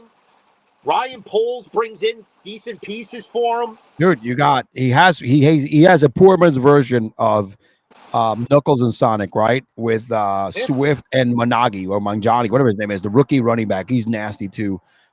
Using all the weapons. Loveland I know hasn't gone to a great start, but he showed some flashes, right, a couple of weeks ago, and I think he's got to get incorporated more to the offense. DJ Moore is still a threat. Odunze is a threat. A lot of potential. There's weapons, and he's playing to his skill set. And don't get me wrong, Caleb still has some development issues. Every once in a while, he's doing some stupid shit, but he is making plays that are making a difference in the game. So that part I am gonna fucking give him props because you have. And not only that, but the offensive play calling is more creative now. Like you got Caleb Williams running routes out there now. Yeah. It's like I figured they were going to blow that game against Cincinnati, and to throw that pass he did to Loveland, God, that was a beautiful fucking. It was a risky one, but it was beautiful because it turned out the way none of us saw it coming. Okay. But then again, we know Cincinnati can't play defense, so whatever. True that. I think do you have your window down or something? There's a noise. Yep. Do you have your window down or something? I hear some like Oh yeah, it's fucking downpouring right now. I got you. I was gonna say, I was like, holy shit. I'm like, is that what it is? Rain? Oh, it does just rain? It's lovely New York weather. Oh, your fucking winters suck, dude. Yep. All right, so moving on. I stayed in this division. I'm sorry. We talk about the Bears. The Packers a little disappointing, right? But I think the Packers is the team that when they get healthy, they might make some noise here. It's going to be between the Packers and Detroit Lions, but contenders the Lions, contenders the Packers. I'm gonna go on the limb. I'm gonna say the Bears are too. Okay. I'm gonna put the Bears at the middle of the road. And the Vikings are obviously going to be the pretenders because of where they are. I like the Bears there right now because of how they're playing. I mean, it can change, but for now, I mean, we got to listen, as much as we do a lot of shitting on players, but we also give them credit where credit's due, and I can give Caleb Williams credit. He's playing. I mean, he still has development issues, but he's playing at a level we expect him to play at. Absolutely, man. All right. Let me see here. Let's go down to the next one here. All right, NFC South. I think this is pretty clear and cut. The Carolina Panthers are a nice story, right? Nice story. Yeah. Rico Dottle, nice story. The quarterback still has not convinced me, and it still hasn't convinced me at all. No. All right, so I think that's going to be something that experiment is going to end this season, right? Let me see here real quick. It's got to type something like that. So that right there, I think it's their division to lose, and nobody else. Because forget about the Falcons, forget about the Saints. Their division to lose. Did you see the Penix press conference after the loss? Yes. Did you hear what he said? Talking about I think he was talking about pretty much the offense and the coaching or something like that. Tell me exactly what he said. He pretty much said, and I'll commend him for coming out and saying this. Yeah. If anybody disagrees with this kid saying what he said, go fucking throw yourself off the fucking Van Wick. I don't give a shit. Yeah. Go ahead. The fact that he can't rely on his coaching staff, that he has to go back to his college coaches, high school coaches to build his confidence up, that tells you the level of a head coach Raheem Morrison is. And didn't he fail as the head coach in Atlanta once? Absolutely, he did. Like when I worked at AutoZone, They brought back a guy who failed as a DM before I got there and made him a DM again, and I just laughed. I go, you just hired a guy to fucking fail again? Mm-hmm. What, you guys, the fucking Cleveland Browns?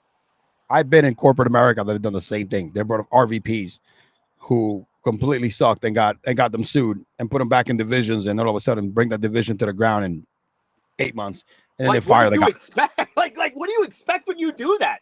Mhm. Like, okay, case in point. Steelers blow the AFC lead last year, and they're doing it again this year. History is always doomed to repeat itself in some way, shape, or form. It's just a matter of when and how. And there's one name that, you know, it's always involved with the same failure, Arthur Smith. And Tomlin. Yep. I hate to All say it, but I can't defend 18, 19 years of non-losing seasons. Eventually, that grows old. Absolutely. It's been growing old. Like, you bring in Aaron Rodgers for one last hurrah, and you're like, okay, I don't expect the team to win a Super Bowl, but at least win the AFC North, at least host a fucking playoff game, something. I mean, you screwed this up since before Ben decided to retire. You've been screwing this up. So let's not act like these problems just started occurring last year. They've been here for something. These problems have been here since Brown and Bell. That's how far this goes. You won with Bill Cowher's guys. What has happened since you brought in your guys? Not a damn thing. So choke on that to the Steeler fans who say, I'm not a real fan. No, I am the realest motherfucker there is, because I'll say the shit that needs to be fucking said. What's the weather in New York right now, especially with that damn rain coming down, bro? Yeah. Oh, I hate this shit right now. But I can't smoke in the house, so. No. But listen, that's your brand, dude. You are Jim from Fam in the Van, bro. You know what I'm saying? You can't. Yeah. That is always. Listen, all weathers. I'm like the Postal Service. Rain, sleet, snow, hail. I'm in the van. Oh man! All right. I that shirt made up. That's actually not a bad idea. You might want to copyright that or coin that. All right. Here's a nice one. Right. Here's an interesting division. NFC West, another tough division. Ooh. Seahawks and Rams are top at 7-2. San Francisco is 6-4. They are getting some players back and healthy. Great coaching job by Kyle Shanahan with Purdy out, with Pearsall out, who's coming back this week. Brandon hasn't even sniffed the field. Jennings injuries, right? Freaking Kittle injuries. They lost their best defensive players, but he's done enough to stay in the hunt. Matthew Stafford's having his best season as a pro. Ooh. All right. Sam Casper, the friendly icy ghost. Darnold is not that anymore. He is a legit quarterback because he's doing it back-to-back seasons. All right. So, but what's the common denominator in that? He didn't play with the Jets. Stop playing with the fucking Jets. Weapons. Yeah. What did you have in Minnesota last year? Weapons.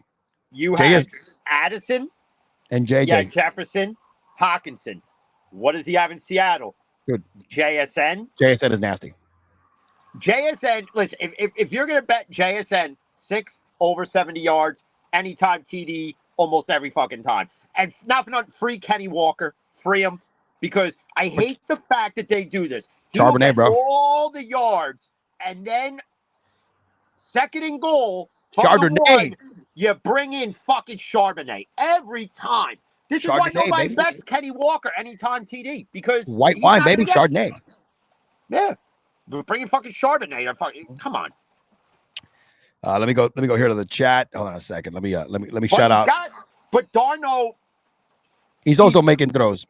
These quarterbacks, like a Darno, like a Baker Mayfield, had to leave shit situations and go through shittier situations to regain that confidence they had and that game in them that they know was there the day they got drafted. That's the Baker effect, bro, too. You know what I mean? Like, this is why I hate the way the NFL draft is constructed. This is why I feel it needs to change. This is why 47 and rain in New York right now. when you draft a certain guy and you put all the pressure on him to be the guy that turns it all around, sometimes they're really not the guy. Like Darno wasn't going to be the guy to turn the Jets around. No. Hell, how many quarterbacks did they have?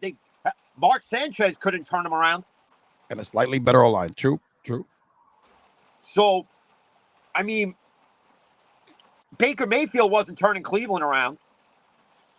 Well, he did for a bit. He took him to the playoffs, 11-5 record. Yeah, but then look what happened. The drama. Exactly. Then you bring in OBJ, and we know what happens with that. That was the end of the beginning of the end. That was the end of it, and he had to go through what he went through, and he had to find himself. And Tampa took the chance and put weapons around him, and what happens? And he's doing it without Evans and Godwin, bro. Guys can be. But Geno Smith had that in Seattle for a bit too. Absolutely. BMAC in the Rumble chat says they hate effing Art Smith. He's been an effing problem, and I think he's been an effing problem, like you said, everywhere he's been. I guess he's Darnold is a carriage this year and not the pumpkin. Well said, BMAC. Well said, BMAC. So now, Baker. Exactly. No, Baker now has done it for 2 consecutive years. I hated Baker Mayfield for his immaturity and his cockiness and his bullshit. Oh, I woke up feeling dangerous. Me too. But he can say that now. Yeah, he owns it, and he says it. He owns it. He said he's gone through some growing. He grew up, right? You know, he found faith. His life is different. I'm married. It's like there's more stability in his life, and he's taking when he was at the bottom, that's when it was like, oh shit, dude, I have nothing. It's given to me, bro, because of what I did in college. So that's the right mentality. That's usually how people do end up. You got to hit bottom first before you could get the top, bro. You know. Yeah. You know what does Mike Sorrentino say? The comeback is better than the end, or whatever. I don't even know. Some shit like that. Yeah. So in this division, dude, this is a tough one because I honestly think the Rams should be the odds-on favorite to pull it off with the actual with the staff that they have, right? With Puka Nacua healthy. Adams, when Puka was out, picked up the slack, right? They're not giving like Blake Corum a shitload of carries, like pretty much almost even snaps with Kyron Williams. And Kyron Williams is still producing, right, with the snap share. So 2 good running backs, right? Their defense is ridiculous. That young defense is study. So to me, I give them the edge. Definitely contenders in my book. I give them the edge to win that division. The Seattle Seahawks, again, I like Sam Darnold and all that good stuff.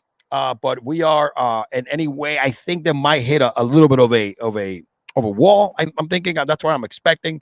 The 49ers, I think it's all based on can the players stay healthy and can they make a run, right? I think they're making. I'm sure 49ers fans aren't going to like to hear this. I think you're making a mistake bringing Brock Purdy back. Another early, and I was Mac Jones was built for a Kyle Shanahan system. Absolutely. If you go back to the Mac Jones draft, they should have just drafted Mac Jones from the get-go. And it just ran with that instead of going with Trey Lance and then going and bringing Darno in and bringing this guy in to eventually find Mr. Irrelevant. And I'm not taking a dump on Brock Purdy, but no, but I think that toe turf shit, the turf toe takes a lot longer than what they did, and they rushed them the first time around. Yeah. I think you could sit behind for another game or two, right? And I would honestly, I was in the position they're in. Even if they make the playoffs, they're not going to go far, that's because of the injuries. Yep, you're better off letting Brock sit the rest of the year and let it ride with Mac. Don't even bring Ayuk back for the season. Let him fucking sit. Now, fuck that guy. He needs to come back and earn his damn money. I would bring that guy back just because he needs to earn his damn paycheck, bro. Not a fan of those guys, bro. That sit out. I don't think he'd even give it his all if he played this year. He's just, for whatever reason, he's not happy being there. So why'd you sign the contract? Exactly. Just play your 1 year, man. Yeah. What? But I would not bring Brock back because I could see it now. It'll be somehow he's going to get hurt in this game, and he's got to go right back to Mac Jones. Like, yep, just like they did in the one game they brought him back. It's like if the recipe works and the food comes out tasting the same every time, why then alter it? Like, It's okay, like this defense is still playing at a decent level without Fred Warner. oh my Because gosh, yeah. other guys are stepping up and filling the void.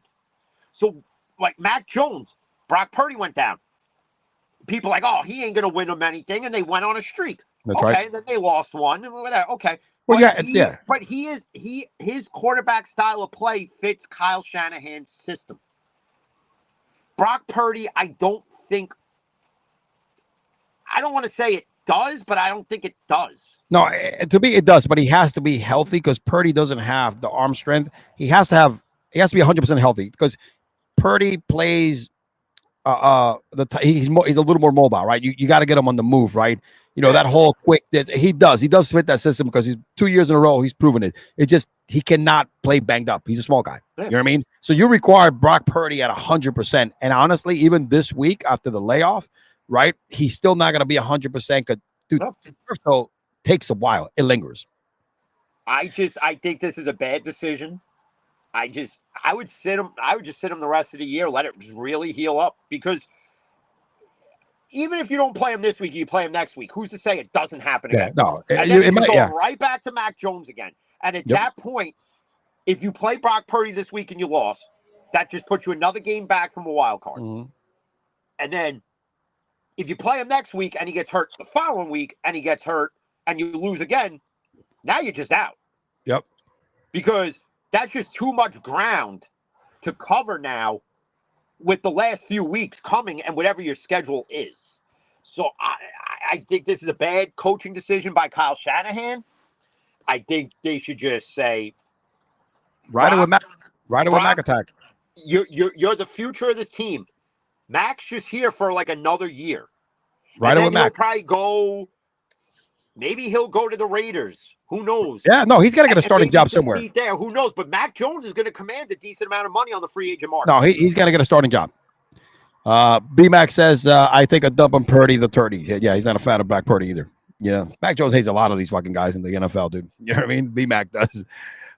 So pretenders to me are the 49ers, and I think both the Seahawks and the Rams are contenders. Yeah. Edge goes to the Rams. They got the better team, and at the end of the day, they have the best quarterback right now. I mean, right now, you want to talk about MVP. I was going to say Sam Bradford. Matthew Stafford is playing a hell of football right now. That guy he's throwing touchdowns like there's no tomorrow, dude. You know, he's I'm telling you, bro, he's on fire. So we'll definitely do that, man. Oh, man, look at that. Not only that, he's utilizing guys we've never even heard of. Yeah, dude. Absolutely. Like the game in London, like the first touchdown score was somebody nobody ever heard of. But yet somehow on Twitter, like 45 fucking people picked this guy to be the first touchdown scorer. Absolutely. Okay, you must have been really drunk when you made that and it paid off. Yeah. No, absolutely, man. Because if I had done that, wouldn't have scored. No, that's true. That's true, man. Oh, man. All right, buddy. So listen, we are hour and a half in, and I think it's that time where we're going to hit the betting circuit here. Let me cue the intro because we got a couple of betting segments here. Say it with me one time, Jerry. Show me the money. Jerry, you better yell. Show me the money.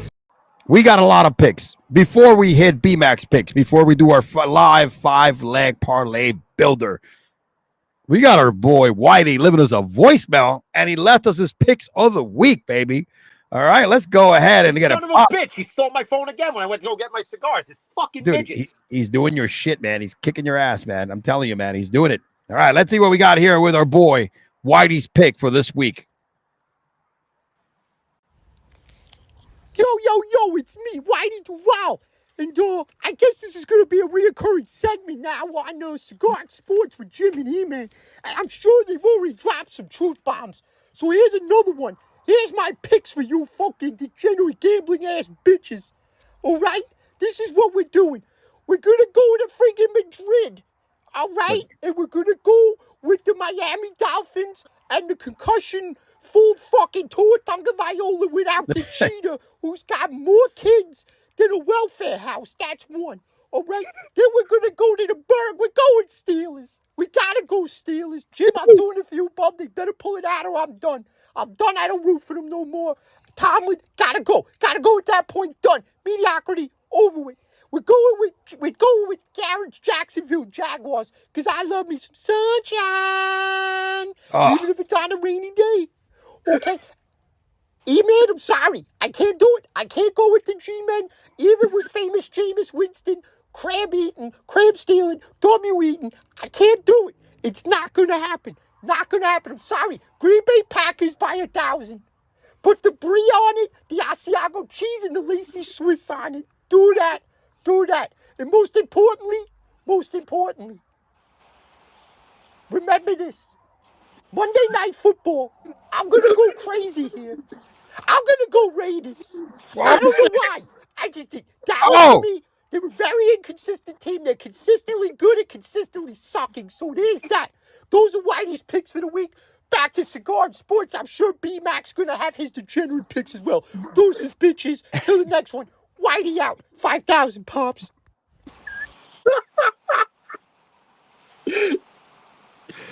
Oh, Whitey.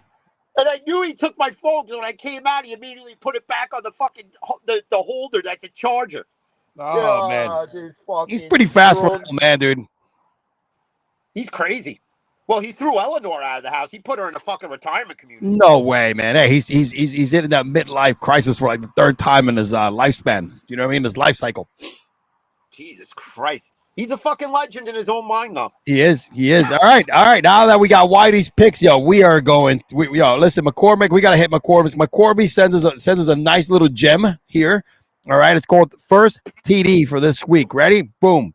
McCormick's. All right. First TD. He likes Bowers. I like Bowers too. Ooh. Judkins and Mbuka. Very nice. And I know these are probably going to pay easy over plus over 1,000 easy. I don't know what the odds are here. I haven't looked them up, but this is nice.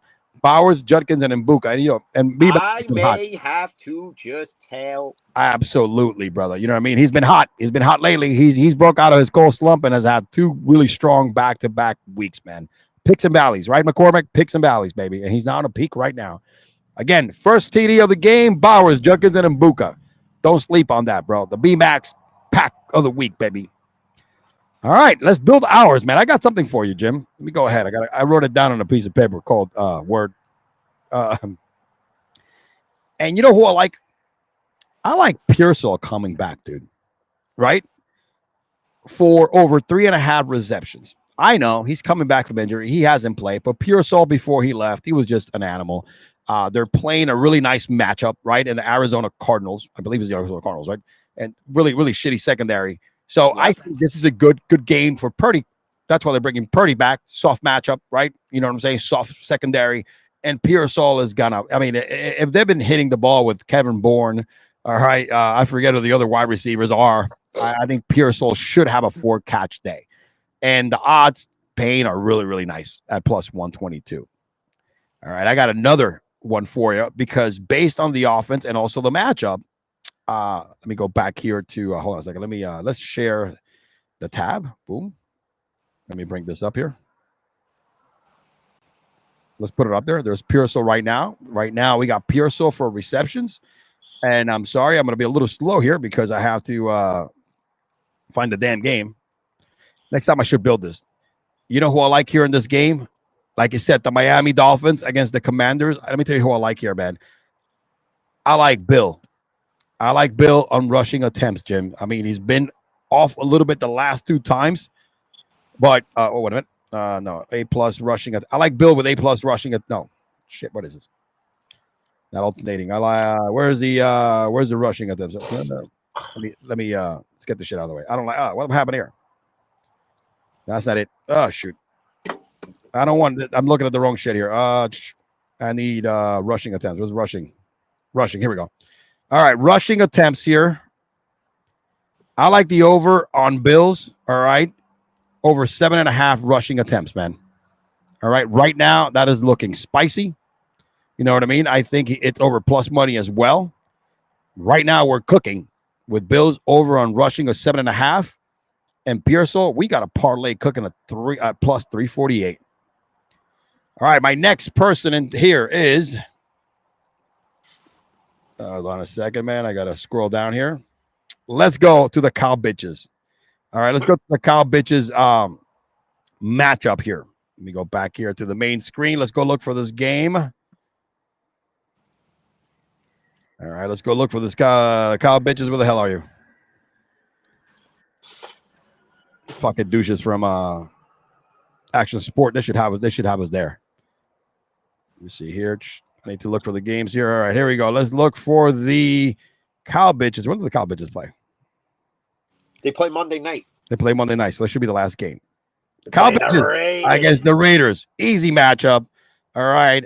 Pickens hasn't found the end zone, but is consistently getting over 60 yards a game, bro. All right, reception. Even with CeeDee Lamb coming back.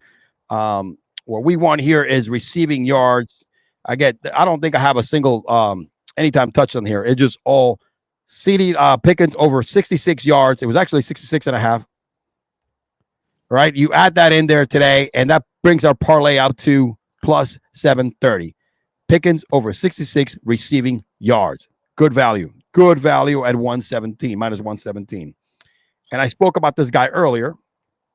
He is playing better as of late in an offense that's actually clicking.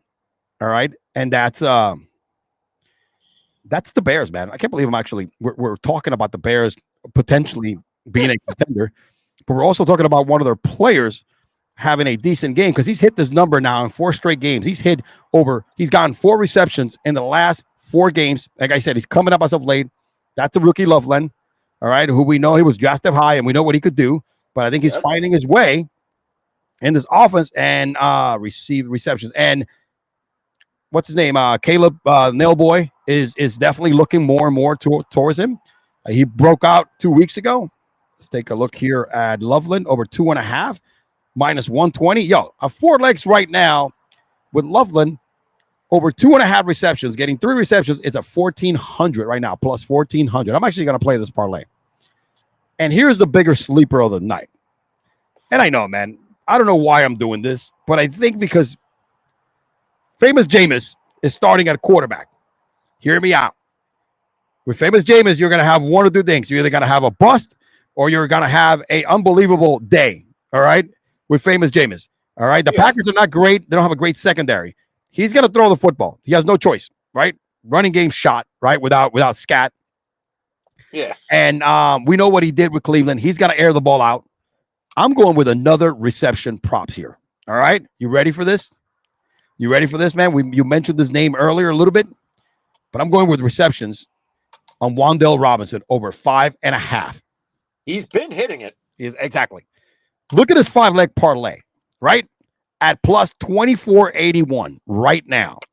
All right. Right now, this 5-leg parlay is with, like I said, Pearsall over 3.5 receptions. All right. We have, who's the other one? We got over 66 receiving yards in Pickens. All right. Hold on. I'm missing a player. Got too many screens open. Oops. Let's come back here. Go back. Oh, shit. Okay. And, of course, Bill over 7.5 rushing attempts. Loveland over 2.5 receptions. And, of course, Wan'Dale over 5.5 receptions. Listen, man, don't go crazy. You throw $10 on this bad boy. $248. Listen, you want to save some money. You throw 5 on it, 124.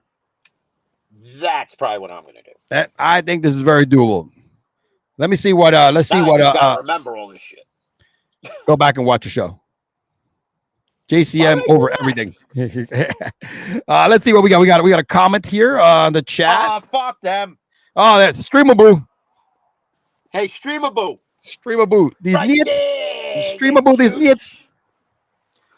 There you go, boys and girls. Streamaboo. Bang bang. Right Make there. some money.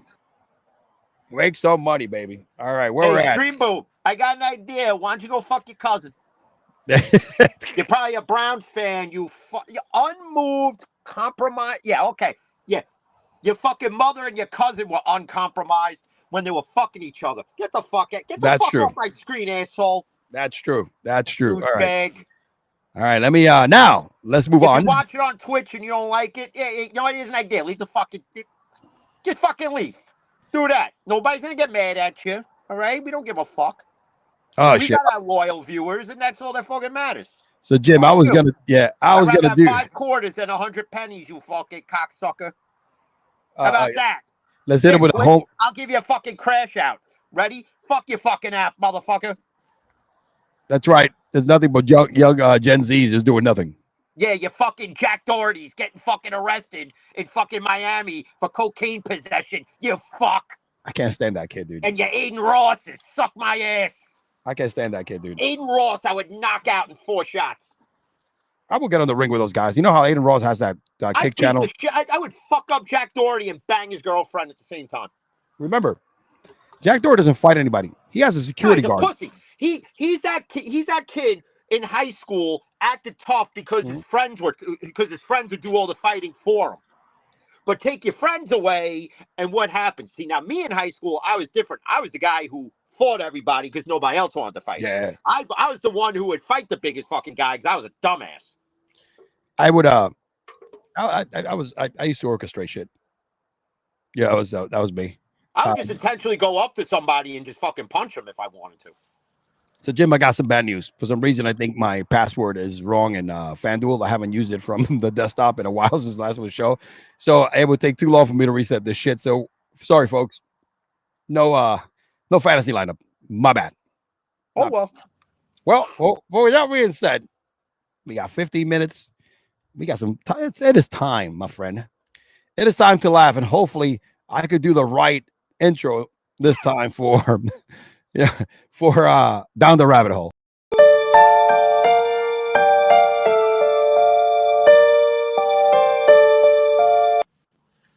On the rabbit hole, baby. Woo, all right, let me go ahead and let me set this up here. All right, let's go to my account here. Hold on, let's go to profile. I got some stuff for you. I got some stuff that I haven't even watched yet, Jim. So it's kind of even making it even more of a classic. But there's one that I have on X that I wanted to share with you. Malik Neighbors put a story up in his Instagram, and it went viral because it was like a cartoon about hold on a second, here you go. About Jackson Dart. This is pretty funny. Let me go ahead and hold on a second. Let me just set this up real quick. Screen here. That was pretty funny, actually. And then we can just move on to TikTok as well. All right, let me see here. A view. There you go. So, let me see. Malik Neighbors put this on his. Yo, what's up, B? How you feeling? What's going on? Yo, let's bounce, son. All right, Malik Neighbors put this up on his. Let me just raise the volume here. On his Instagram story. Ready? Can you see that? Did I put it up? Yeah. All right, is that right? Yeah, ready? Let me go ahead and hit play with this. Okay, father. I'm darting off to pursue my educational prowess. Okay, son. Don't dilly-dally. I'll be home late. It's my bridge night. I'll see you later. Bye. Yo, what's up, B? How you feeling? What's going on? Yo, let's bounce, son. Okay, father. I'm darting off to pursue my educational prowess. Okay, son. Don't dilly-dally. I'll be home late. Oh, man. It's my bridge night. I'll see you later. Bye. Yo, what's up, B? How you feeling? What's going on? Yo, let's bounce, son. You can definitely see that kid. You can definitely see Jackson Dart being that guy. He was. You could just tell. He definitely was. You can definitely see him being that guy. All right, let me go ahead. Let's go to TikTok real quick.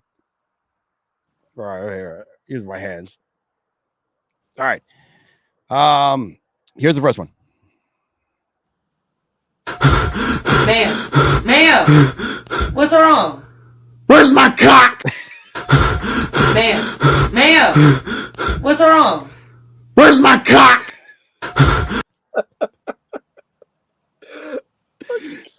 Oh, wait, ready? Here's another one.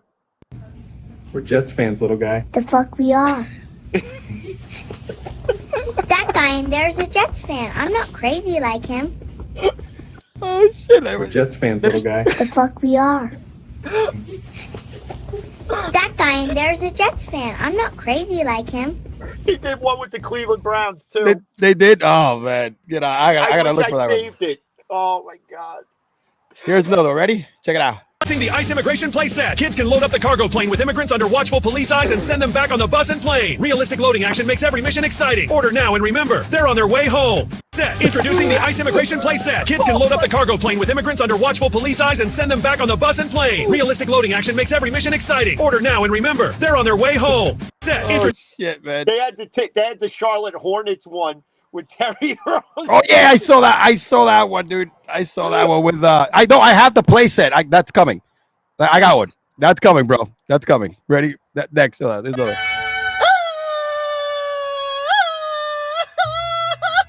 Wait a minute, it's frozen. There you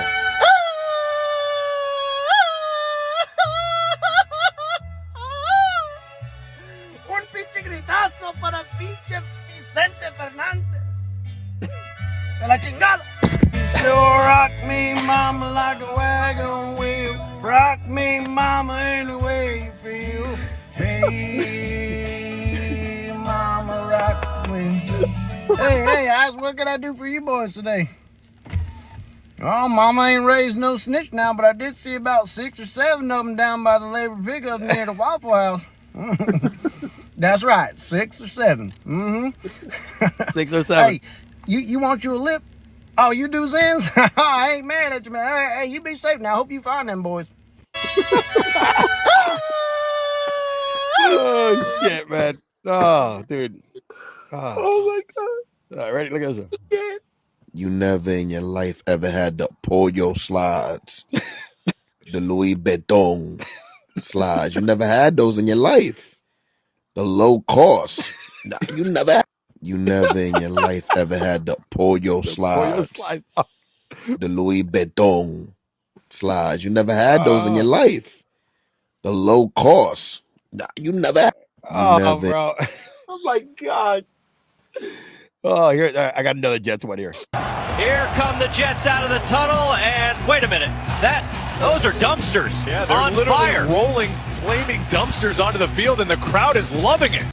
Here come the Jets out of the tunnel, and wait a minute, those are dumpsters Yeah, they're on literally fire. rolling flaming dumpsters onto the field, and the crowd is loving it. I don't know which rebuild is taking longer, Cleveland or the fucking Jets. And their bulls have struck out a lot, dude. The Jets have gone around and around to get this straight here, man. So, oh my god, they could have drafted Ben Roethlisberger and they still would suck. Yeah, bro, they're gonna draft the Joe Montana and they still would have fucking sucked, dude. You know, they could have Dan Marino. They could definitely have up a wet dream. Here you go. Grandpa tells the truth. Grandpa, what were the women like back in your day? See, in my generation, we had Wonder Woman. Now, this generation has to wonder if it is a damn woman.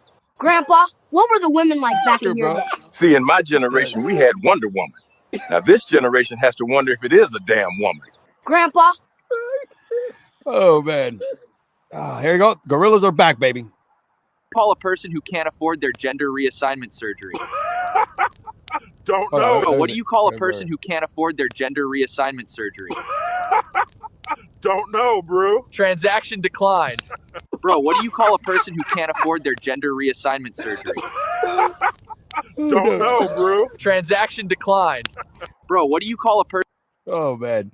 Here's the playset for the playset. Introducing the brand new Charlotte Hornets playset. Hey, what's the spread tonight?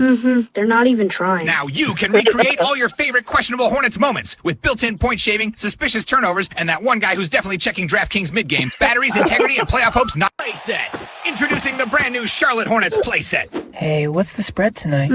They're not even trying. Now you can recreate all your favorite questionable Hornets moments with built-in point shaving, suspicious turnovers, and that one guy who's definitely checking DraftKings mid-game. Batteries, integrity, and playoff hopes not playset. Batteries, integrity, and playoff hopes not included.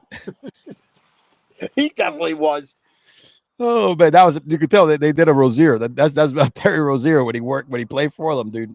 Oh, the best part is when he got arrested, he was wearing a Hornets hoodie too. Yeah, dude, he had a Hornet like practice gear or something like that. It was a Hornets hoodie, bro. Miami was like, how is he in the road, dude? How is he in the road? Paying him while he's out. No, he's not. He's not, dude. He had to put his house for collateral. Sucks to be him. Yeah, maybe, let's go. Maybe you shouldn't throw away millions of dollars like the other two fucking dumbasses in Cleveland. Absolutely. All right, let's see. Does a crackhead say, I can't get high today because I'm broke? No, they make it happen. Don't let a crackhead try harder than you today. Does a crackhead say, I can't get high today because I'm broke? No, they make it happen.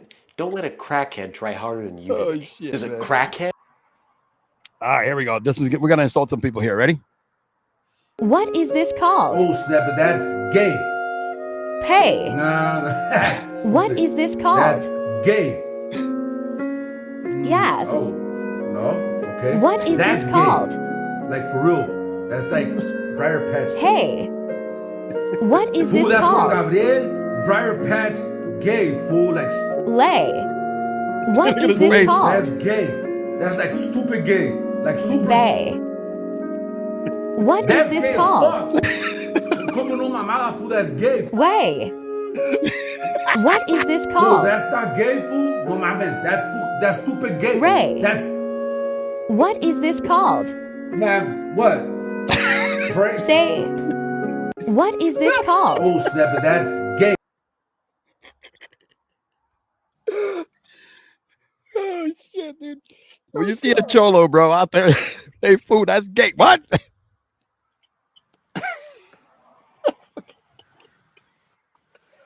Oh my God. Oh man. Oh, internet, my man, in this segment remains undefeated. Always. They remain undefeated, dude. So it's like, oh, what am I man. doing wrong? Hold on a second. Let me get this out of here. What? There you go. Shove that up real quick. Just put it up there. I hit my For You page. You ever watch this guy play basketball? His name is MK.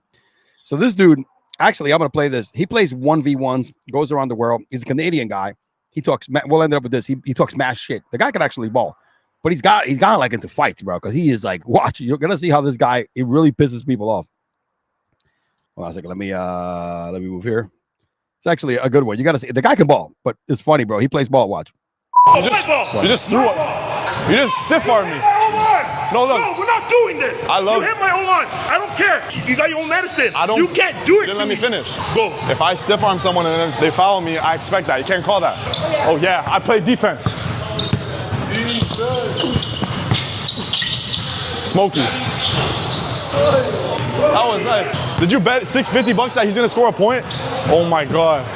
You bet money that you're gonna score a point. I like that. So he didn't think you were gonna score a point? No, I knew. Oh, so okay. I bet. Idiot. I like that. I like that. I like that. Game point. I cooked you. I own this shit. I've never lost in my life. I know you can't breathe. It's okay. I know. I'm tired. The hamburger's there. It's outside. Yeah, I'm gonna get some. I know. I'll buy it for you if you win this game. I hope so. Sure, come on.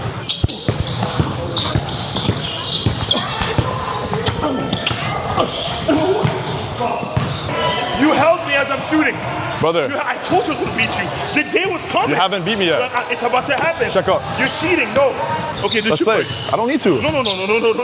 We have I made a call, right? Okay, here. Shoot for it. Ball doesn't lag. We're at the bar. I'm here. Let's go. Lock in. I'm here. Let's I go. own this. Holy watch your legs this time, yeah? Why are you so mad? Stop talking. Oh my God, again. And a push. Thank you. Very easy. You're so easy. You're so top heavy. How much you weigh? 290? Let me know when you want me to tie my shoes.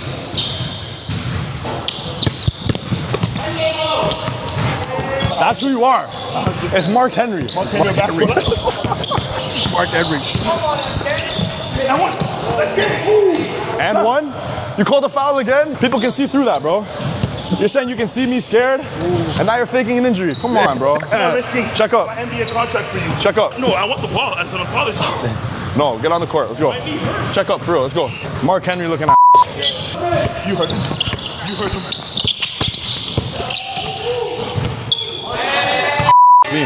Spin cycle. Oh my God! I think it's the game. Get the up. Come on. Bull flop. No water breaks. Take that away. What do you mean no water breaks? Oh, come on. We're playing a game right now. And you're sucking a water bottle. Let's go. Check up. Hey, get the ball. Let's go. Yeah. Rebound. Game. My city. Simple. You can't beat me. You said you never lost? I love you, by the way. You're a great player. But while you take a rest, I'm going to play one right back. I don't care. I'm a guy. I'm a guy.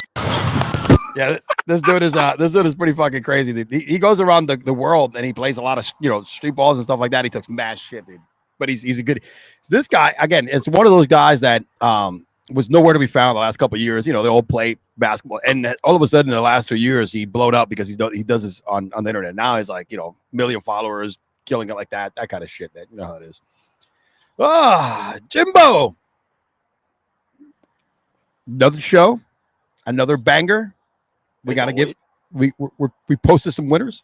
Sorry that we couldn't get you the live this time. The FanDuel lineup, but we'll get it next week. But for all you guys that I know you missed us, it was close to 3 weeks since our last show. But we went ham. We truth bombs as always.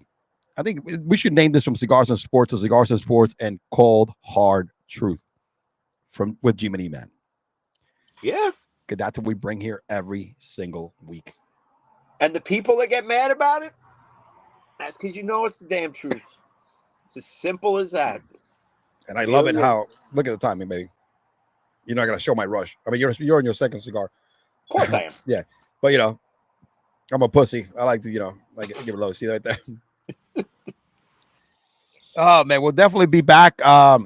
Jim, we'll check our calendars. Do you work Thanksgiving? No, right? You're off Thanksgiving? I'm actually off Thanksgiving that Friday and Saturday. Okay.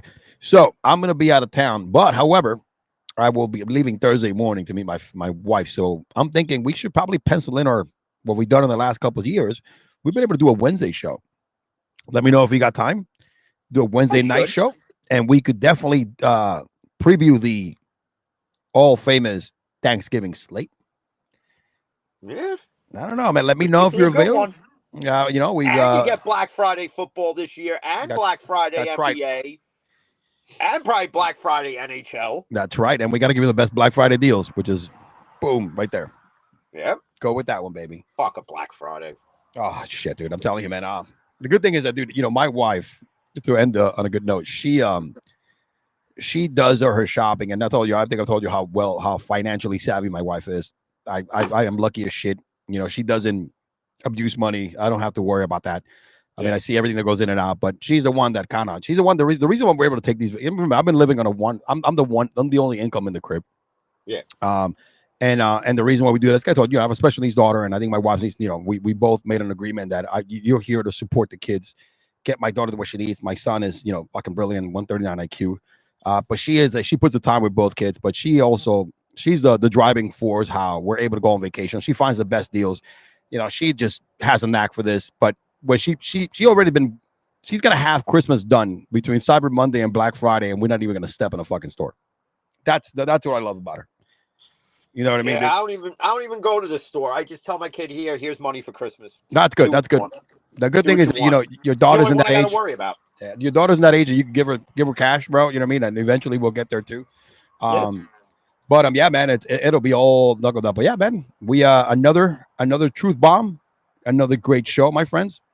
With that being said, man, your boy E-Man from the Average Joe Sports Network, of course, with my guy Jim from the Fan and Van podcast, and we will see you next time. Peace, y'all.